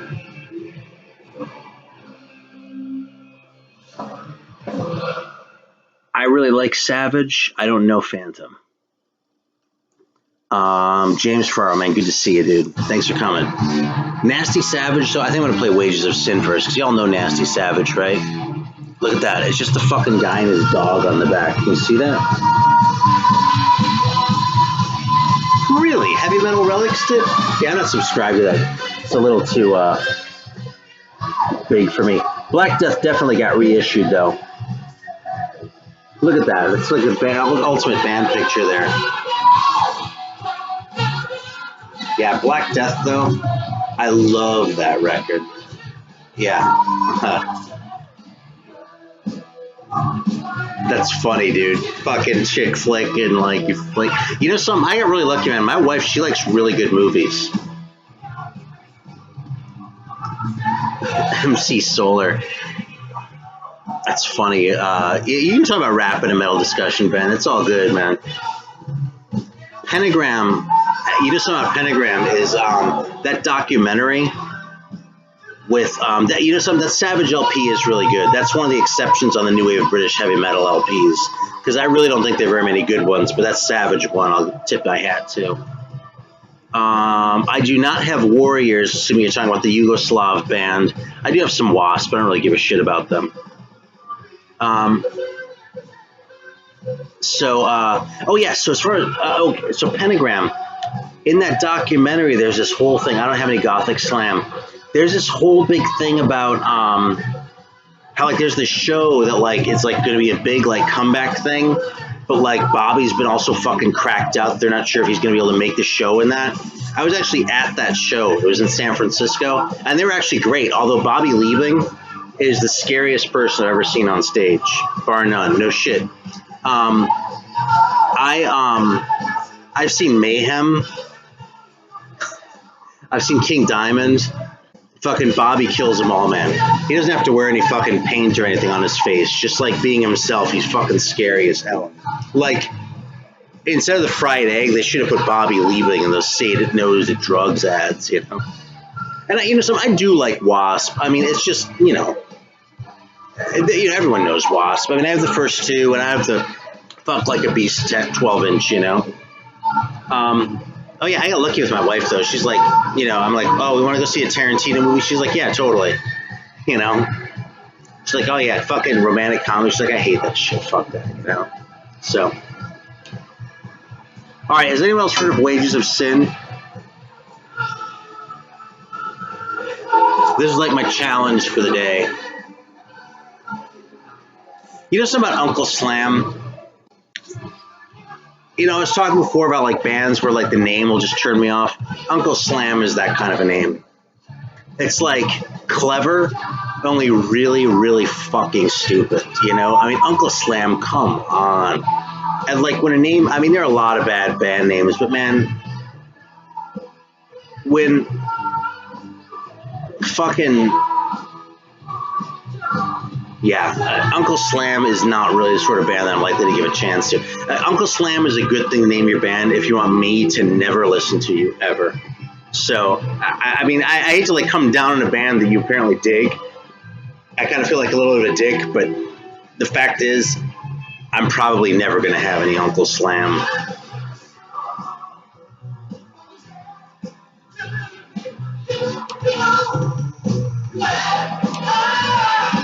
All right, let's listen to a little Wages of Sin, man.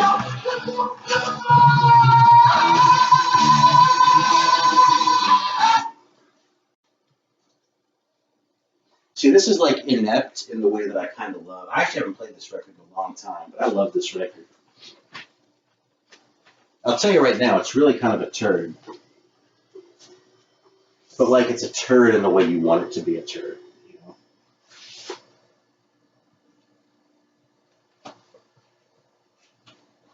Here, check out this label. That's nice and private looking, isn't it?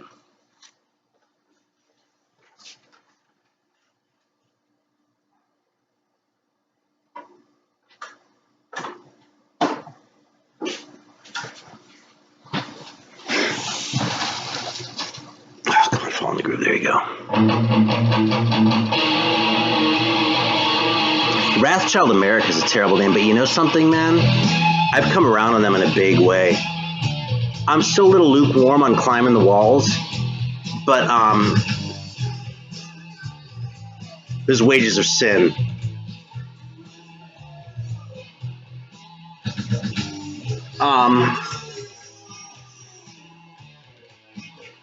I think there were two Beowulfs. Let me come back to that a sec. Actually, my dealer friend from Colombia, he was been fucking raving about. I met him not too long after I moved here, right, at a record show, of course. And he raved for years about fucking Wrathchild America. And I was like, man, fucking, And I saw them live once. They didn't really blow me away and shit. And I listened to 3D a few times, which is the one that he freaks out over, man. And when it clicked, it was like, bam, and I was like, this record is awesome, man. There aren't very many records like that either. So that Viking Do or Die record never really did it for me. I don't have it anymore, but I kind of wish I did just because. So. Oh, Beowulf, like the skater band? Thanks, James, man. You're awesome. Yeah, this is the one that I still have.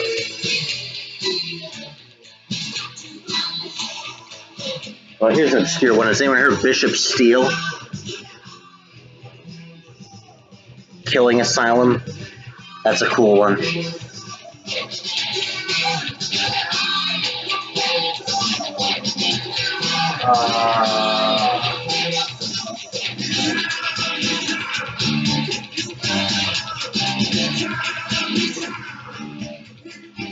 Yeah, this record kind of sucks.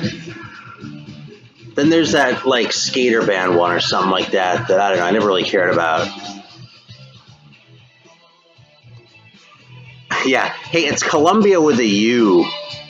And you know, so you're the first person, like, I talked about him so much for a while, like over the course of like a bunch of like different videos, that I was starting to wonder if people were going to think that like my dealer friend from Colombia was like my imaginary friend or something like that, you know? Yeah, what do you think of this record, John? It sucks, doesn't it? I mean, that guy looks kind of funny, but he looks like a dork, you know? Yeah, exactly. Crystal Night is cool. I have a reissue of that one, which I think might still be floating around. I don't have an original of that one. But that's a pretty cool record. It's kind of poppy for my taste, but I can dig it, you know, absolutely. You want to see my Pantera records? Yeah, this is kind of hard rock. It just kind of sucks too. It's not really good hard rock, you know. You want to see another one with a great cover that just kind of sucks? Is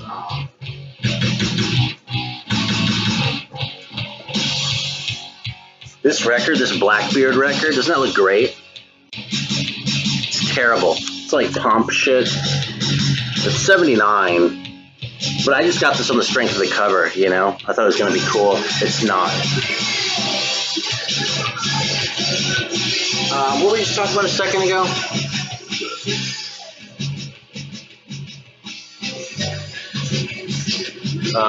Crystal Night. Oh, yeah. All right, so should I bust out the Pantera records? That's funny if they were a joke. You know which ones I'm going to have.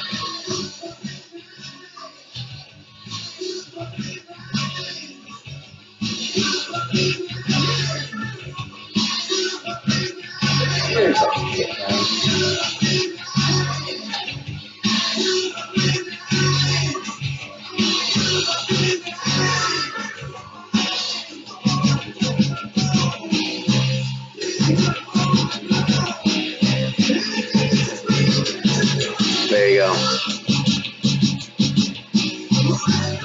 This one's probably a boot. That first one's a real one, though. This is a real one, too. And this one might well be a boot as well. So that's all I have, though. I don't like Cowboys from Hell and that shit, you know. And, like, yeah, I liked him a lot better as a glam band, you know. I mean, because it's kind of hard glam, you know, Diamond Daryl and all. But that, like, pugnacious shit they were doing later on, I don't know, man. It's just not for me, you know. It's, and, you know, I can appreciate its significance as far as being influential, but it didn't really give rise to anything that I like. You know what I mean? I said it was like a predecessor to like all that new metal shit, and you know, I mean, I'll give him credit, you know, but it's like, yeah, I don't know, man. Yeah, exactly. The fake skinhead singer. That's kind of what the deal was, you know. That guy was just a dick, you know. Yeah, see, these are all fucking corny, man. Ride My Rocket. I mean, come on, it doesn't get much cornier than that, you know. Voss Dust. Thank you, man. Means a lot. I love that kind of shit. And see, here's the thing. Phil's a douche. Okay. Yeah, Phil's a douche. Okay. Sure. But so are a lot of people. I mean, we were just talking about this earlier, you know, Andrew Eldritch, Glenn Danzig. They're not necessarily people I'd want to hang out with, you know. But that's not, you know, when I discovered the New York Dolls was kind of when I learned that I was really probably shouldn't be like idolizing my heroes, you know what I mean? Because they're probably fucking stupid, first of all. I mean, and it's like kind of an old joke of mine, but like, so if you heard me say this before, I apologize, but like, if I want to hear somebody smart, I'd listen to fucking Peter Gabriel, you know? I mean, you know, I actually like those Peter Gabriel albums, like the first 4 or so, but, you know, that's smart shit, and it's like, you know, it's good, but it's not like shit that I want to listen to all the time. Like this stupid-ass Wages of Sin record, which I just fucking think is fantastic, you know?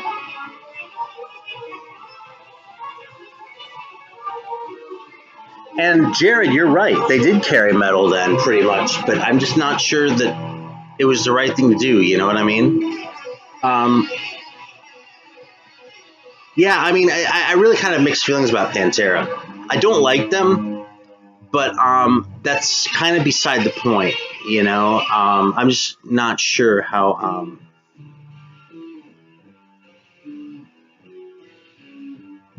I think they're influential. I'm just not sure, like, it was a good influence. I mean, that's really all I'm trying to say, you know. So, yeah.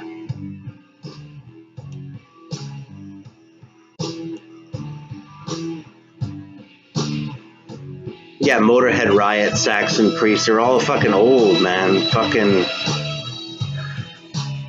I mean, Priest was, well, now, okay, they had just put out Painkiller, okay? But prior to that, man, they were coming off Turbo and Ram It Down, you know? Yeah, I mean, I don't know, man. It depends on your perspective. I can see both sides of this argument, you know what I mean? It's like, yeah, the old guys are still around. Fucking Anthrax was still making records. Fucking Metallica was making records, you know? You know, the Black Album, not really my cup of tea, you know, but in retrospect, for 1990, for a pop record, which is basically what it was, that's a great record. You know, it's a fantastic pop record. It's just not a very good metal record. You know, and yeah, no, I don't have any use for new metal. I do not have any Spinners records. I've never been a huge Spinners fan. In fact, like that whole like Philadelphia like soul thing kind of never did that much for me. Not that I know it all that well, honestly, but I never really heard a Philadelphia band that ripped my face off that I can think of, at least. I really like Earth, Wind, and Fire a lot, especially the first couple records. Funkadelic, obviously. What am I thinking of? Oh, the Commodores, dude. The Commodores are fucking awesome, man. The first couple Commodores records, holy shit, man. Right on, man. Fucking Vinyl Richie. So now, yeah, you know something? That's a good analogy. It's like the Beatles' influence on ELO. You know, was that a good influence? I mean, I don't hate ELO, you know. I can't really say I like them much either. But was that a good influence? You know, I mean, they were an influence on Black Sabbath too, right? I mean, everyone listened to the Beatles, you know, so it wasn't all bad. But all right, I like Black Task. There you go, you got one. The Move. Here's the thing about the Soda review is I am down with the Soda review, but I kind of take a whiz, so I'm thinking this might kind of die down sort of soon. What's really good, Alan? Tell me. Was The Move from Philadelphia, by the way? I didn't know that. Oh, the Daz Band. I've never really listened to Daz Band, man. It was a little bit late for my taste because of, like, they're like early 80s already, right? And, like, they were late enough that disco had kind of run its course. So, yeah. Now, bands writing their own music, I mean, that's the Beatles, you know? That's one of the reasons they were so influential. You know, I was talking to everyone when Spencer was like really little. You're talking about the Swedish Torch? They're fucking fantastic if that's who you're talking about. I love that band. As far as bands writing their own music, though, I was telling one of my kids this like a few years ago, I remember. But I'm not really a big Beatles fan.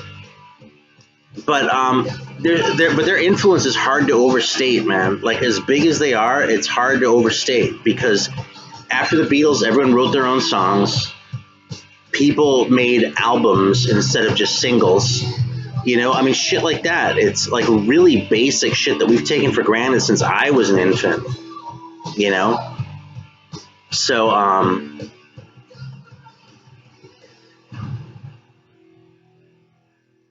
yeah, man. Take care, Black Star Vinyl, man. Thanks for stopping by.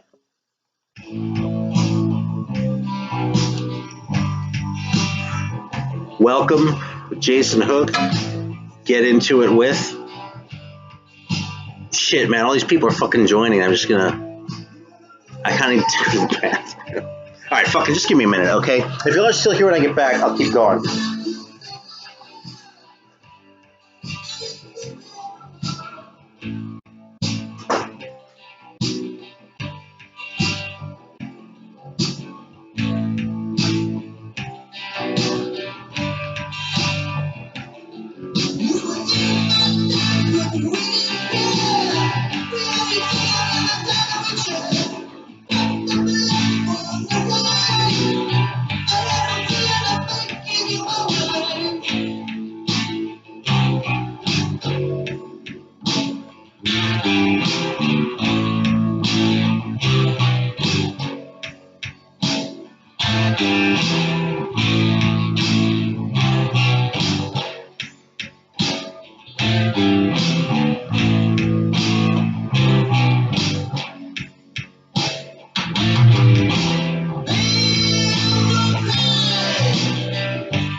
All right, who's still around?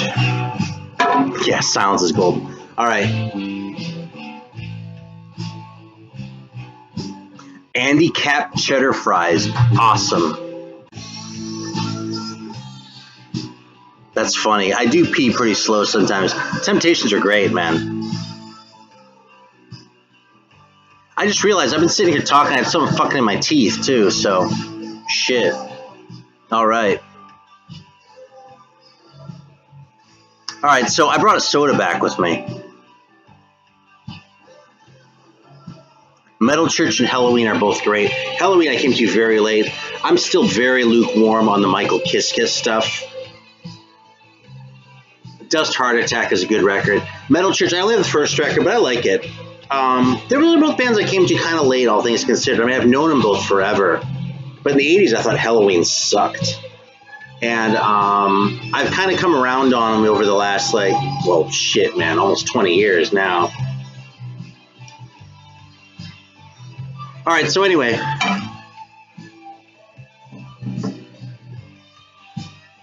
This is, I got this from my local Aldi. I think it's actually gone, but this is the Oak Barrel Bourbon Cola, which is naturally flavored and specially selected. I don't think it has caffeine in it. I hope not, because I fucking... Yeah, no, it has cane sugar, but no caffeine. It's already fucking wired after a fucking energy drink I had just a little while ago, and it's 1 o'clock. What flavor? You know, I don't want to promote vaping, like, at all. I think it's horrible, and, like, kids doing it, it's just bullshit. The only reason to use one of these things is because you're trying to get off cigarettes. So I no longer smoke cigarettes thanks to this thing, and I actually don't remember what fucking flavor it is. I think it's like strawberry cheesecake or something like that. I don't even fucking know. It's just something kind of sweet. But yeah, man. Like, if you want to smoke one of these, smoke cigarettes for a few years and pay your dues, and then yeah, then you can go and like do that, you know. All right, so there you go. Let's see how this is. I haven't had this before. You know, I don't want to promote record collecting either on the one hand, but on the other hand, I'm kind of happy about it because, I mean, you watch some of these channels.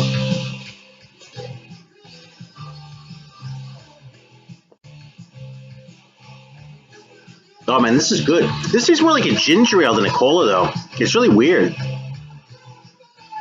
Has like sort of a faint cola thing going on, but it's like more ginger ale-y. It's weird.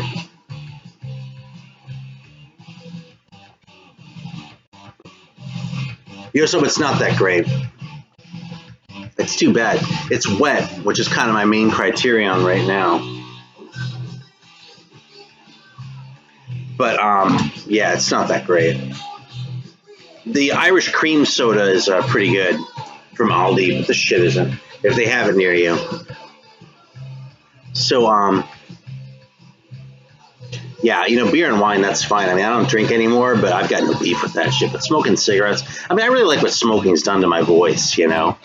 But yeah, fucking, it's all bad, you know. People are like, oh, fucking, this is so terrible for you and shit. Aren't you worried it's gonna like do this and that? I'm like, man, compared to smoking, how bad could it possibly be, you know?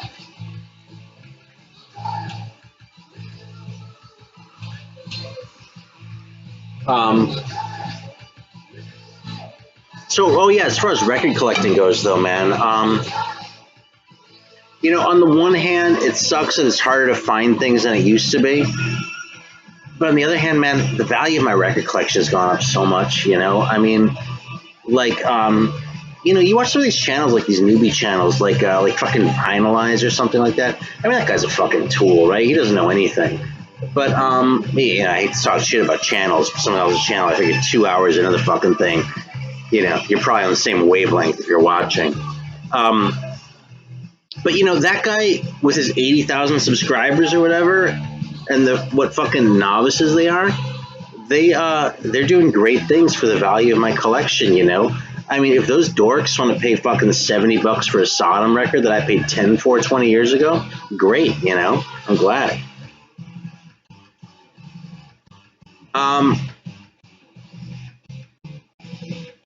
I don't know, Alan. You know something? I want to say something nice, but just watch that guy, man. You'll fucking see. He's a fucking wiener. Yeah. And hey, listen, I want everyone to notice that Mr. Doom Paul is on right now. I'm not going to talk about his business, but he has not forsaken us. He's kind of been dealing with some shit in his own life. And so he hasn't been making videos lately. I suspect strongly that he'll be back when things kind of settle down a little bit. But he's with us in spirit, and he's on here right now making a joke about smoking crack, which he is wont to do. And I feel very comfortable saying that, having known that motherfucker since before my younger kid was born, who's almost 12. So,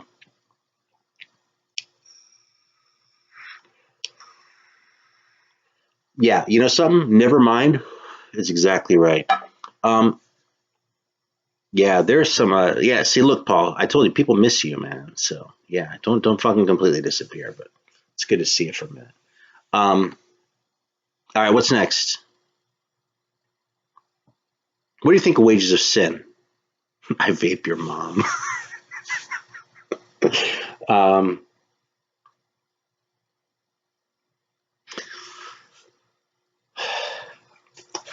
shit, man, I keep thinking, oh, we should do this one or this one. I think maybe I've played that one before. All right.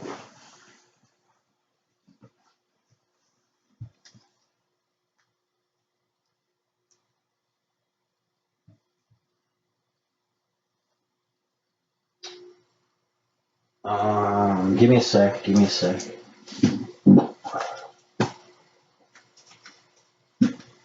Shit. You know, ever since I rearranged my shit, I don't really know where anything is anymore. I used to be able to just go to a certain section and know it was there, but hey, you want to see a bummer of a record, man? This one. Doesn't it look great? It's called Sudden Death. It looks all primitive. And look at them, dude. They look fucking awesome. Look how good they are, man. This record's terrible. It's just lame. It's fucking boring. I mean, it doesn't even do a good job of being bad. It's just like fucking boring. It's sad, man. I'm glad you like the fucking Wages of Sin record. And I'm looking forward to a new video from Paul, too. All right. Where is it? Okay, this one. It's all dusty. It's another French one. Have y'all heard this one before? I know some of you have. Because I've hyped this one before. Fucking Stratson. Look at that cover, man. What the fuck is that even? This is one of the best fucking things ever. And it's on Devils.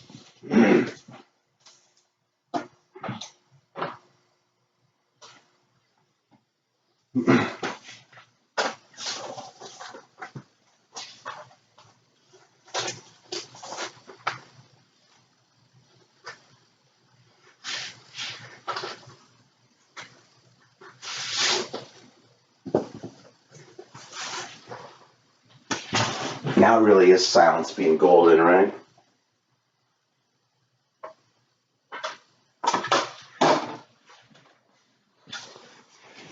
Yeah, this is one of the best fucking records ever, man.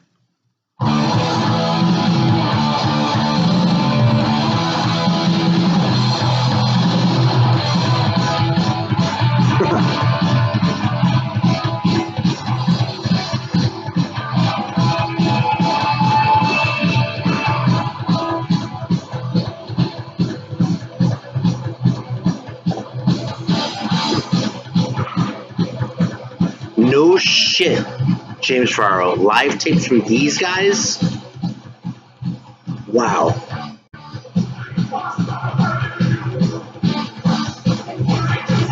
Yeah, Vinylizer is not vinylized. It's a different guy. Vinylizer, I have no opinion on it. I actually haven't seen his videos.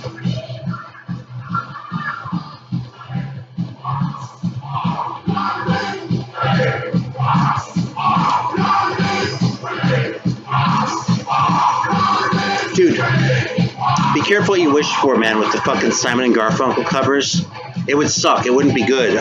Someone did a cover of The Sounds of Silence. I can't remember who it was, but it was terrible. Silent Listener did a cover of White Rabbit. There's another band that did too. It's terrible, man. It's just, it's sort of thing that seems like, you know, it ought to be entertaining, and it's just kind of not. I mean, there are exceptions.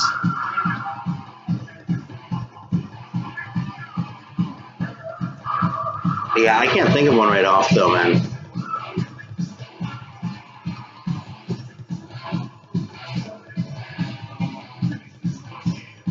Yeah, it does, the giddy up drum beat. Yeah, okay, good. I'm glad you were kidding. Because I hate to be a killjoy. But, you know, there's some things that seem like really good idea until, like, you sort of see someone try to execute and you're like, that was actually a terrible idea. You know?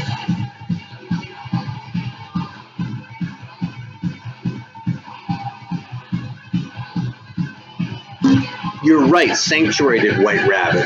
That's what I was trying to think of. They're fucking awful, man. What the fuck? This is Strothsar. Here, I'll pull that one out again.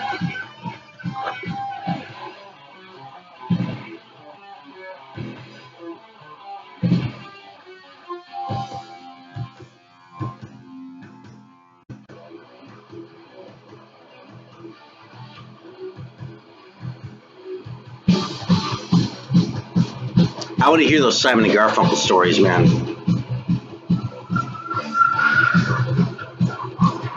I could totally believe it on The Sounds of Silence. Yeah, man. It's one of the greatest things ever.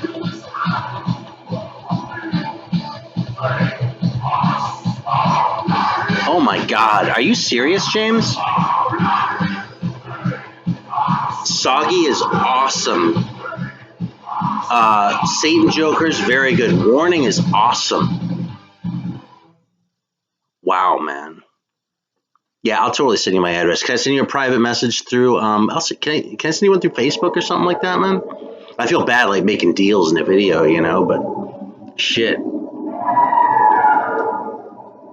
If it's really cool, man, I would love to do that, dude. Fucking do one of these too and run through them or something, you know?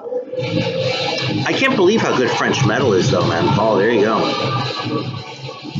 Yeah, White Rabbit. I mean, I don't know. You know something about White Rabbit? It might have seemed really cool in 1967 or whatever, you know, but I don't think it's aged well, man. But you know, I really don't like Jefferson Airplane, you know. That's Roz. I don't even know how you say that in French, you know, Rose or something like that. Une autre vie. The spaceship one here, where is it?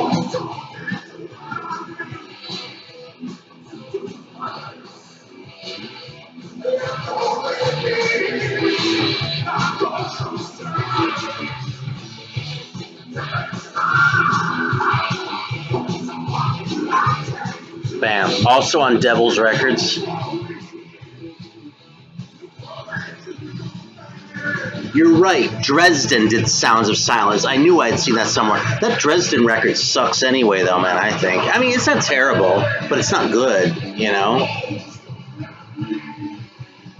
I didn't know the Satan Jokers had a new record out. That's a trip.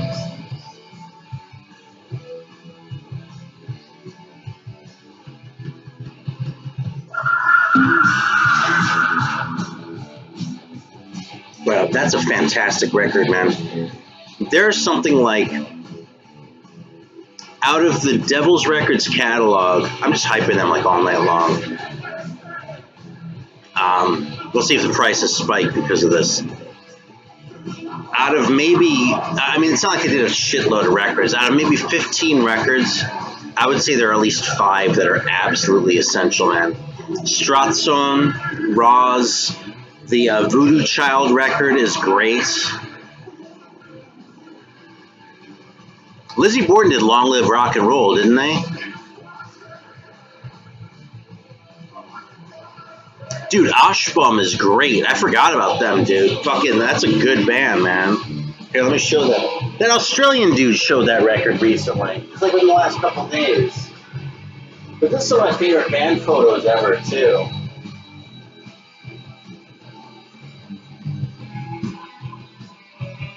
Shit, where is that?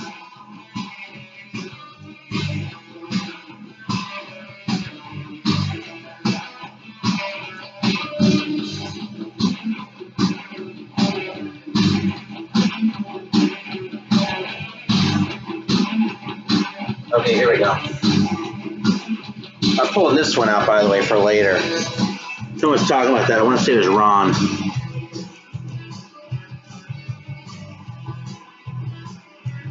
Yeah, you see fucking Nasty just fucking knows what Lizzie Borden covered. I mean, I have a Lizzie Borden record, but like he's like, oh yeah, it's this particular EP has this cover on it. This shitty cover, incidentally. It's like, yeah, man, you gotta subscribe to that channel. Yeah, so here's my copy of Coup de Metal. I have not heard the German Poison. I mean, I know them by reputation, but believe it or not, I don't have anything. I should, but I don't. So anyway, this is on Rave On. And this one, Attack. This is, these are my favorite band photos. Look at that. How funny is that?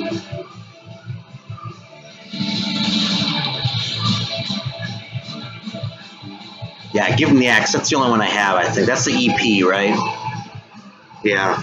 I used to collect all that Metal Blade stuff. I mean, I don't not collect it now. But yeah, please do, man. But yeah, like the first 20 or so I got. I mean, one of my very first videos, it was all the way back, like my second or third video or something. I went through the first 20 Metal Blade records just for the. Yeah, they look dead, dude. That's what's funny, man. I guess it didn't come through on the thing, but like look it up online or something. It's funny. Yeah, I should know that Poison better than I do, man. It's a little bit embarrassing. Excuse me.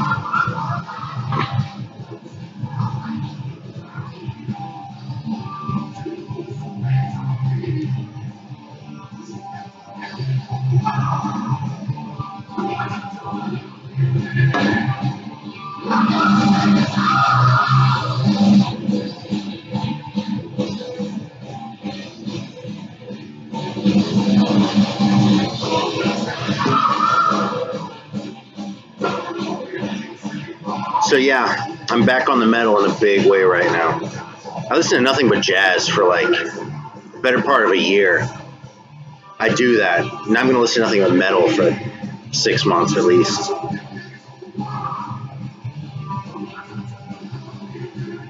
Yeah. See, Poison. Yeah, White Hell is good. I don't have an original, but I think I have a reissue of that. Hang on, let me look.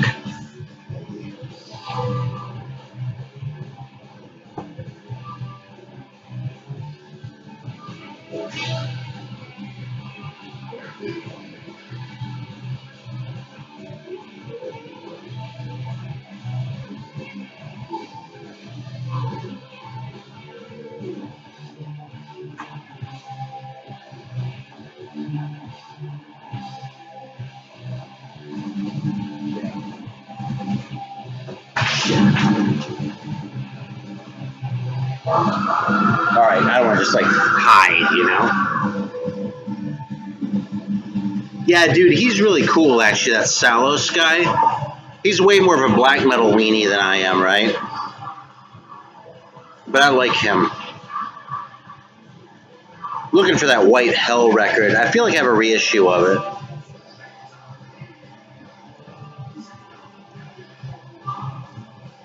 Because I remember being really stoked to see it. This is a cool piece, by the way.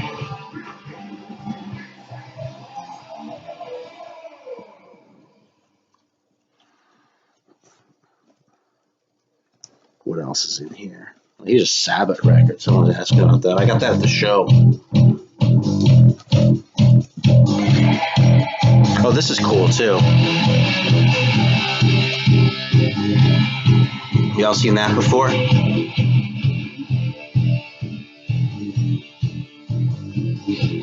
Yeah, that's why I should know him though. Poison being first wave black metal, because I love that shit. This is fucking good though, man.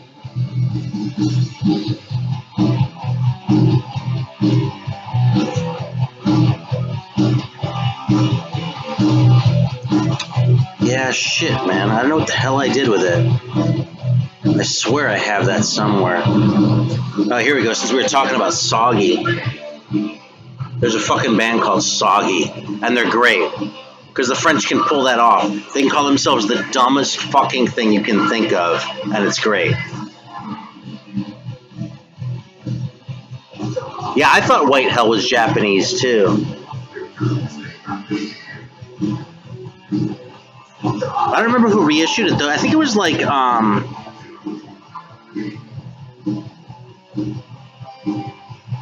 Unseen Forces or something like that. No, that's not an original, man. It's that reissue that came out on, Chameleon, I want to say.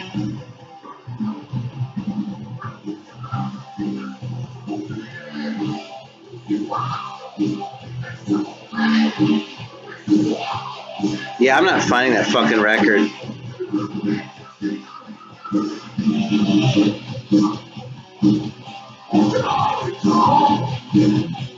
Here's another Guardian one, though.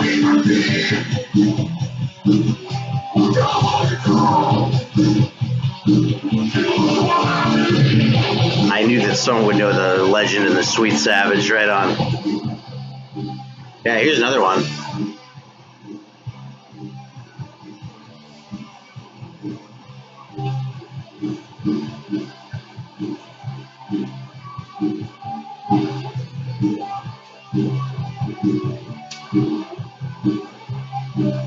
Huh. Yeah, I don't know, man. I feel like a dumbass. That's funny, the obscure metal rabbit hole. Laugh and noise. Yeah, I don't think I would bother with them.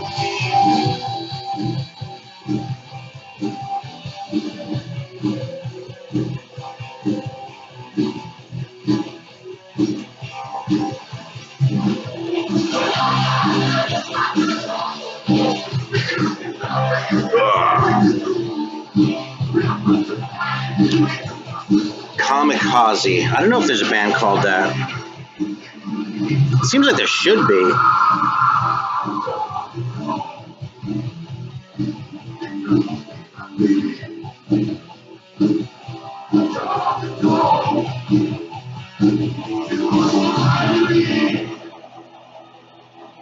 Man, there's some shit in here I didn't even realize was in. I still had.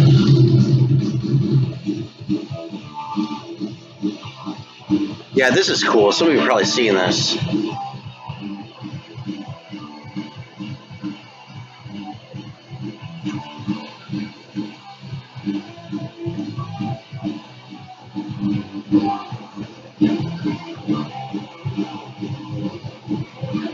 I forgot I had this too, actually. Look at that.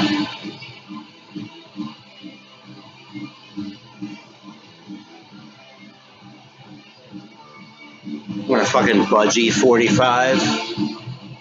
See, that's Whiskey River.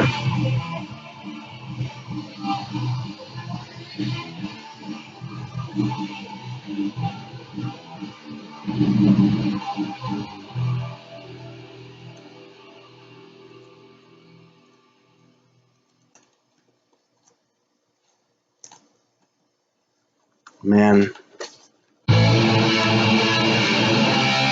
Man, I had these Saxon 45s in here I'd completely forgotten about. Forgot about this one.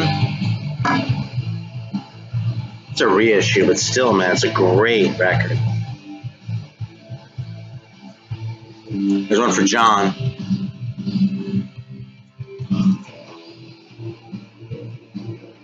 Dude, that Fleetwood Mac, did you see what that was? That was the green Manalishi with the two-pronged crown.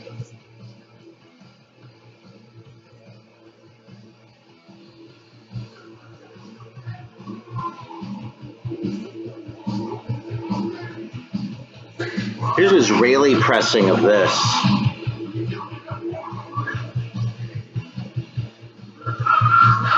Yeah, I don't remember where this came from, but look at that up in the corner. Can you see that? There's the Hebrew.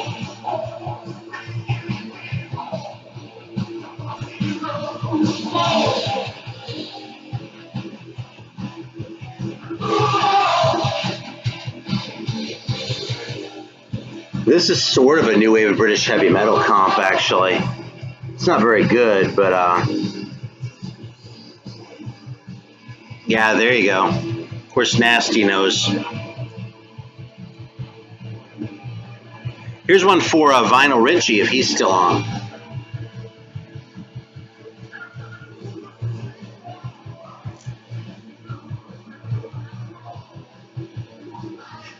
That picture record is okay, but I definitely think subsequent records were better.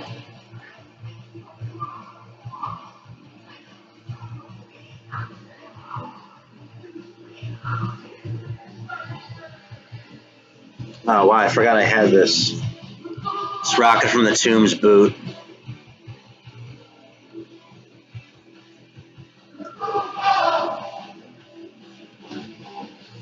Oh, and here's this, because we were talking about it.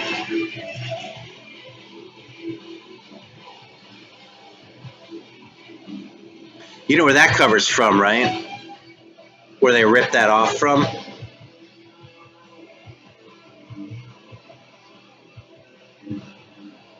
$10 points to anyone who calls it first.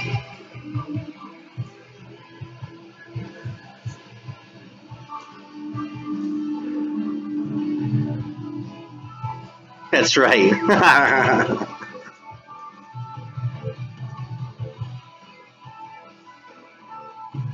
What, Anaconda? Yeah.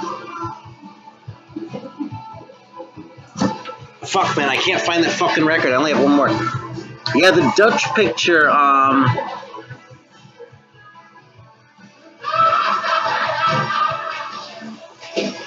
the first two were kind of weird, but, or weak, I mean, but this later was great. I don't think I had that first one. No, I don't. I thought I did, but apparently not.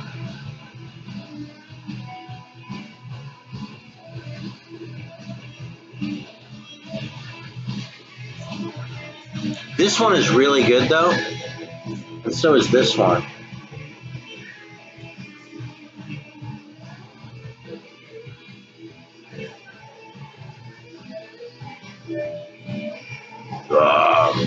Mystic Force is really good, yeah. Like, they live in Greeno's neck of the woods, actually. He used to see them live and shit.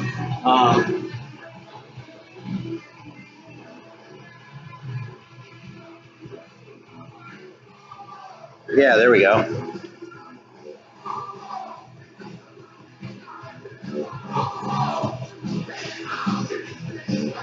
Oh, dude, Sir Lord Baltimore? That's good shit, man. That's over in the other part of, that's over in the rock section, though.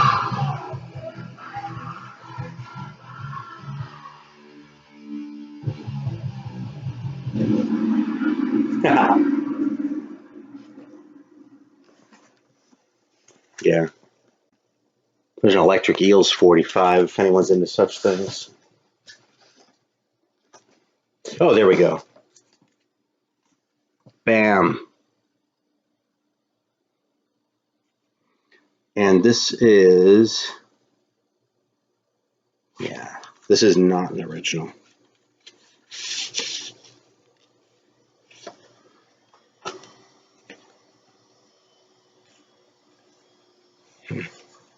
Yeah, I don't know who did this. I want to say Unseen Forces.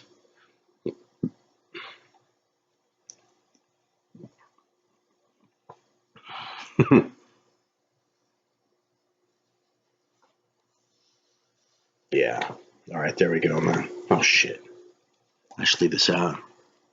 That Ashbury record is cool. I do like that.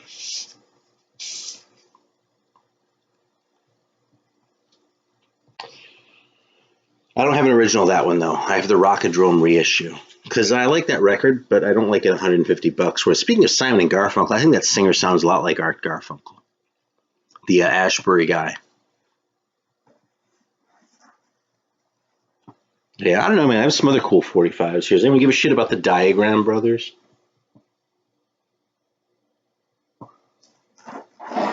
I'm kind of lukewarm on Bitches Sin. I actually think their best record is Invaders, the one that came out on King Classic. I wouldn't go really far out of my way for it, though. You know? There's a DNA 45.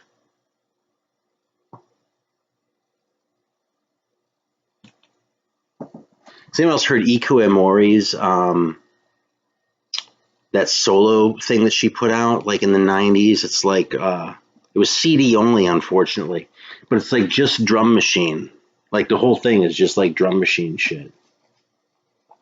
This is a cool record, man. Fucking Killing Joke. That was a great band in concert, man. Fucking Killing Joke. They were good.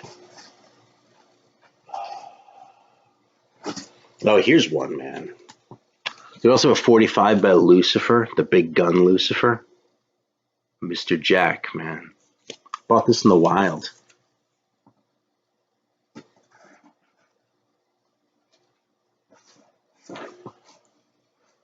Fucking Mirrors.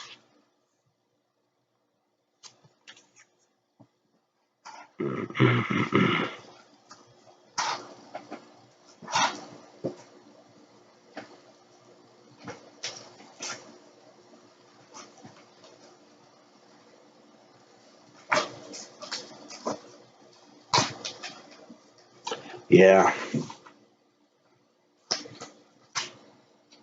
If y'all see my Tin Huey 45, I'm not surprised you know the Mirrors, John. Have you seen this copy of the Tin Huey 45? This is the good shit, by the way. I think their album was crap, but this one and this one, both on Clone Records, were great. But check this out.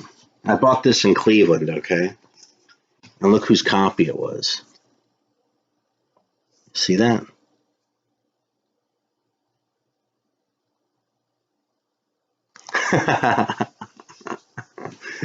Thanks, dude. I would love it if you're ever out here, man. Look me up, dude. Or fucking don't just look me up. Fucking reach out to me on Facebook or through YouTube or something. You're welcome in my house anytime.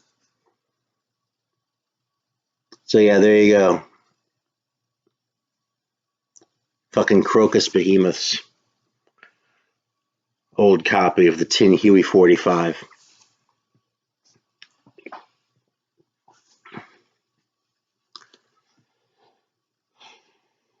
This is a good record too. So I don't know if it really goes with the metal thing, but yeah. I gotta say I'm kind of fading a little bit here, so yeah, this is a great record, man. Is anyone else hip to the Red Balloon? Um Yeah, this is all I knew. I found there's another one I found in the wild at the same time as I got some of those other ones. Apparently, this had a cover at one point, man, but I saw this thing that just seemed like the most obscure thing ever. This was everything I knew about the band, and this record is great.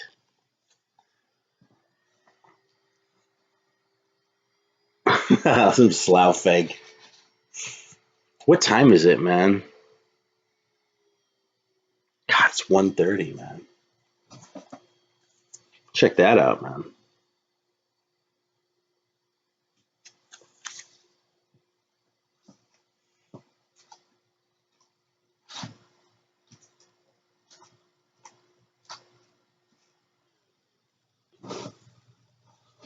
right.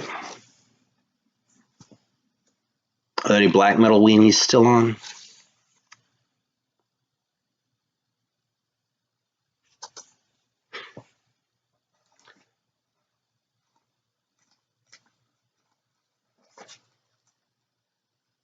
God, Irreverent. I have some Bowling All 45s. Oh, I forgot all about this one.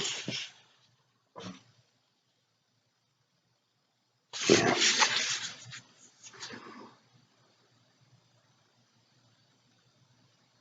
Oh, man. Dude, if you move to Florida, I seriously want to know about it, okay? All right, good night, John. Ethel the Frog, I think they're okay. I don't think they're great. I do have the album. Here, I'll pull that out, and then I'm going to hang it up.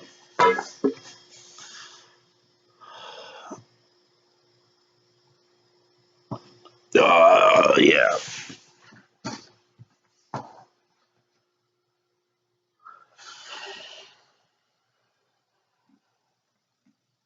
Ethel the Frog, where is that record?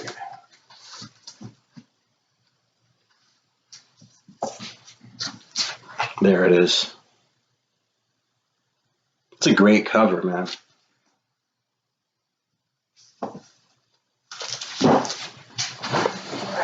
I wish they hadn't done that pointless cover of Eleanor Rigby, though.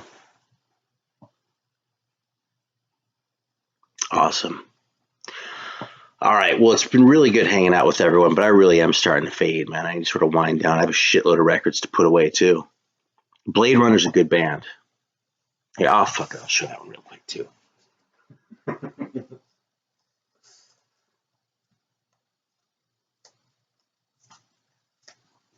Yeah, I think they made another one, too. Look at how good that cover is, though, man. Yeah, this is a good record, too. It's not the greatest thing ever, but it's a good record. It's good enough that I'm going to leave it out and listen to it later.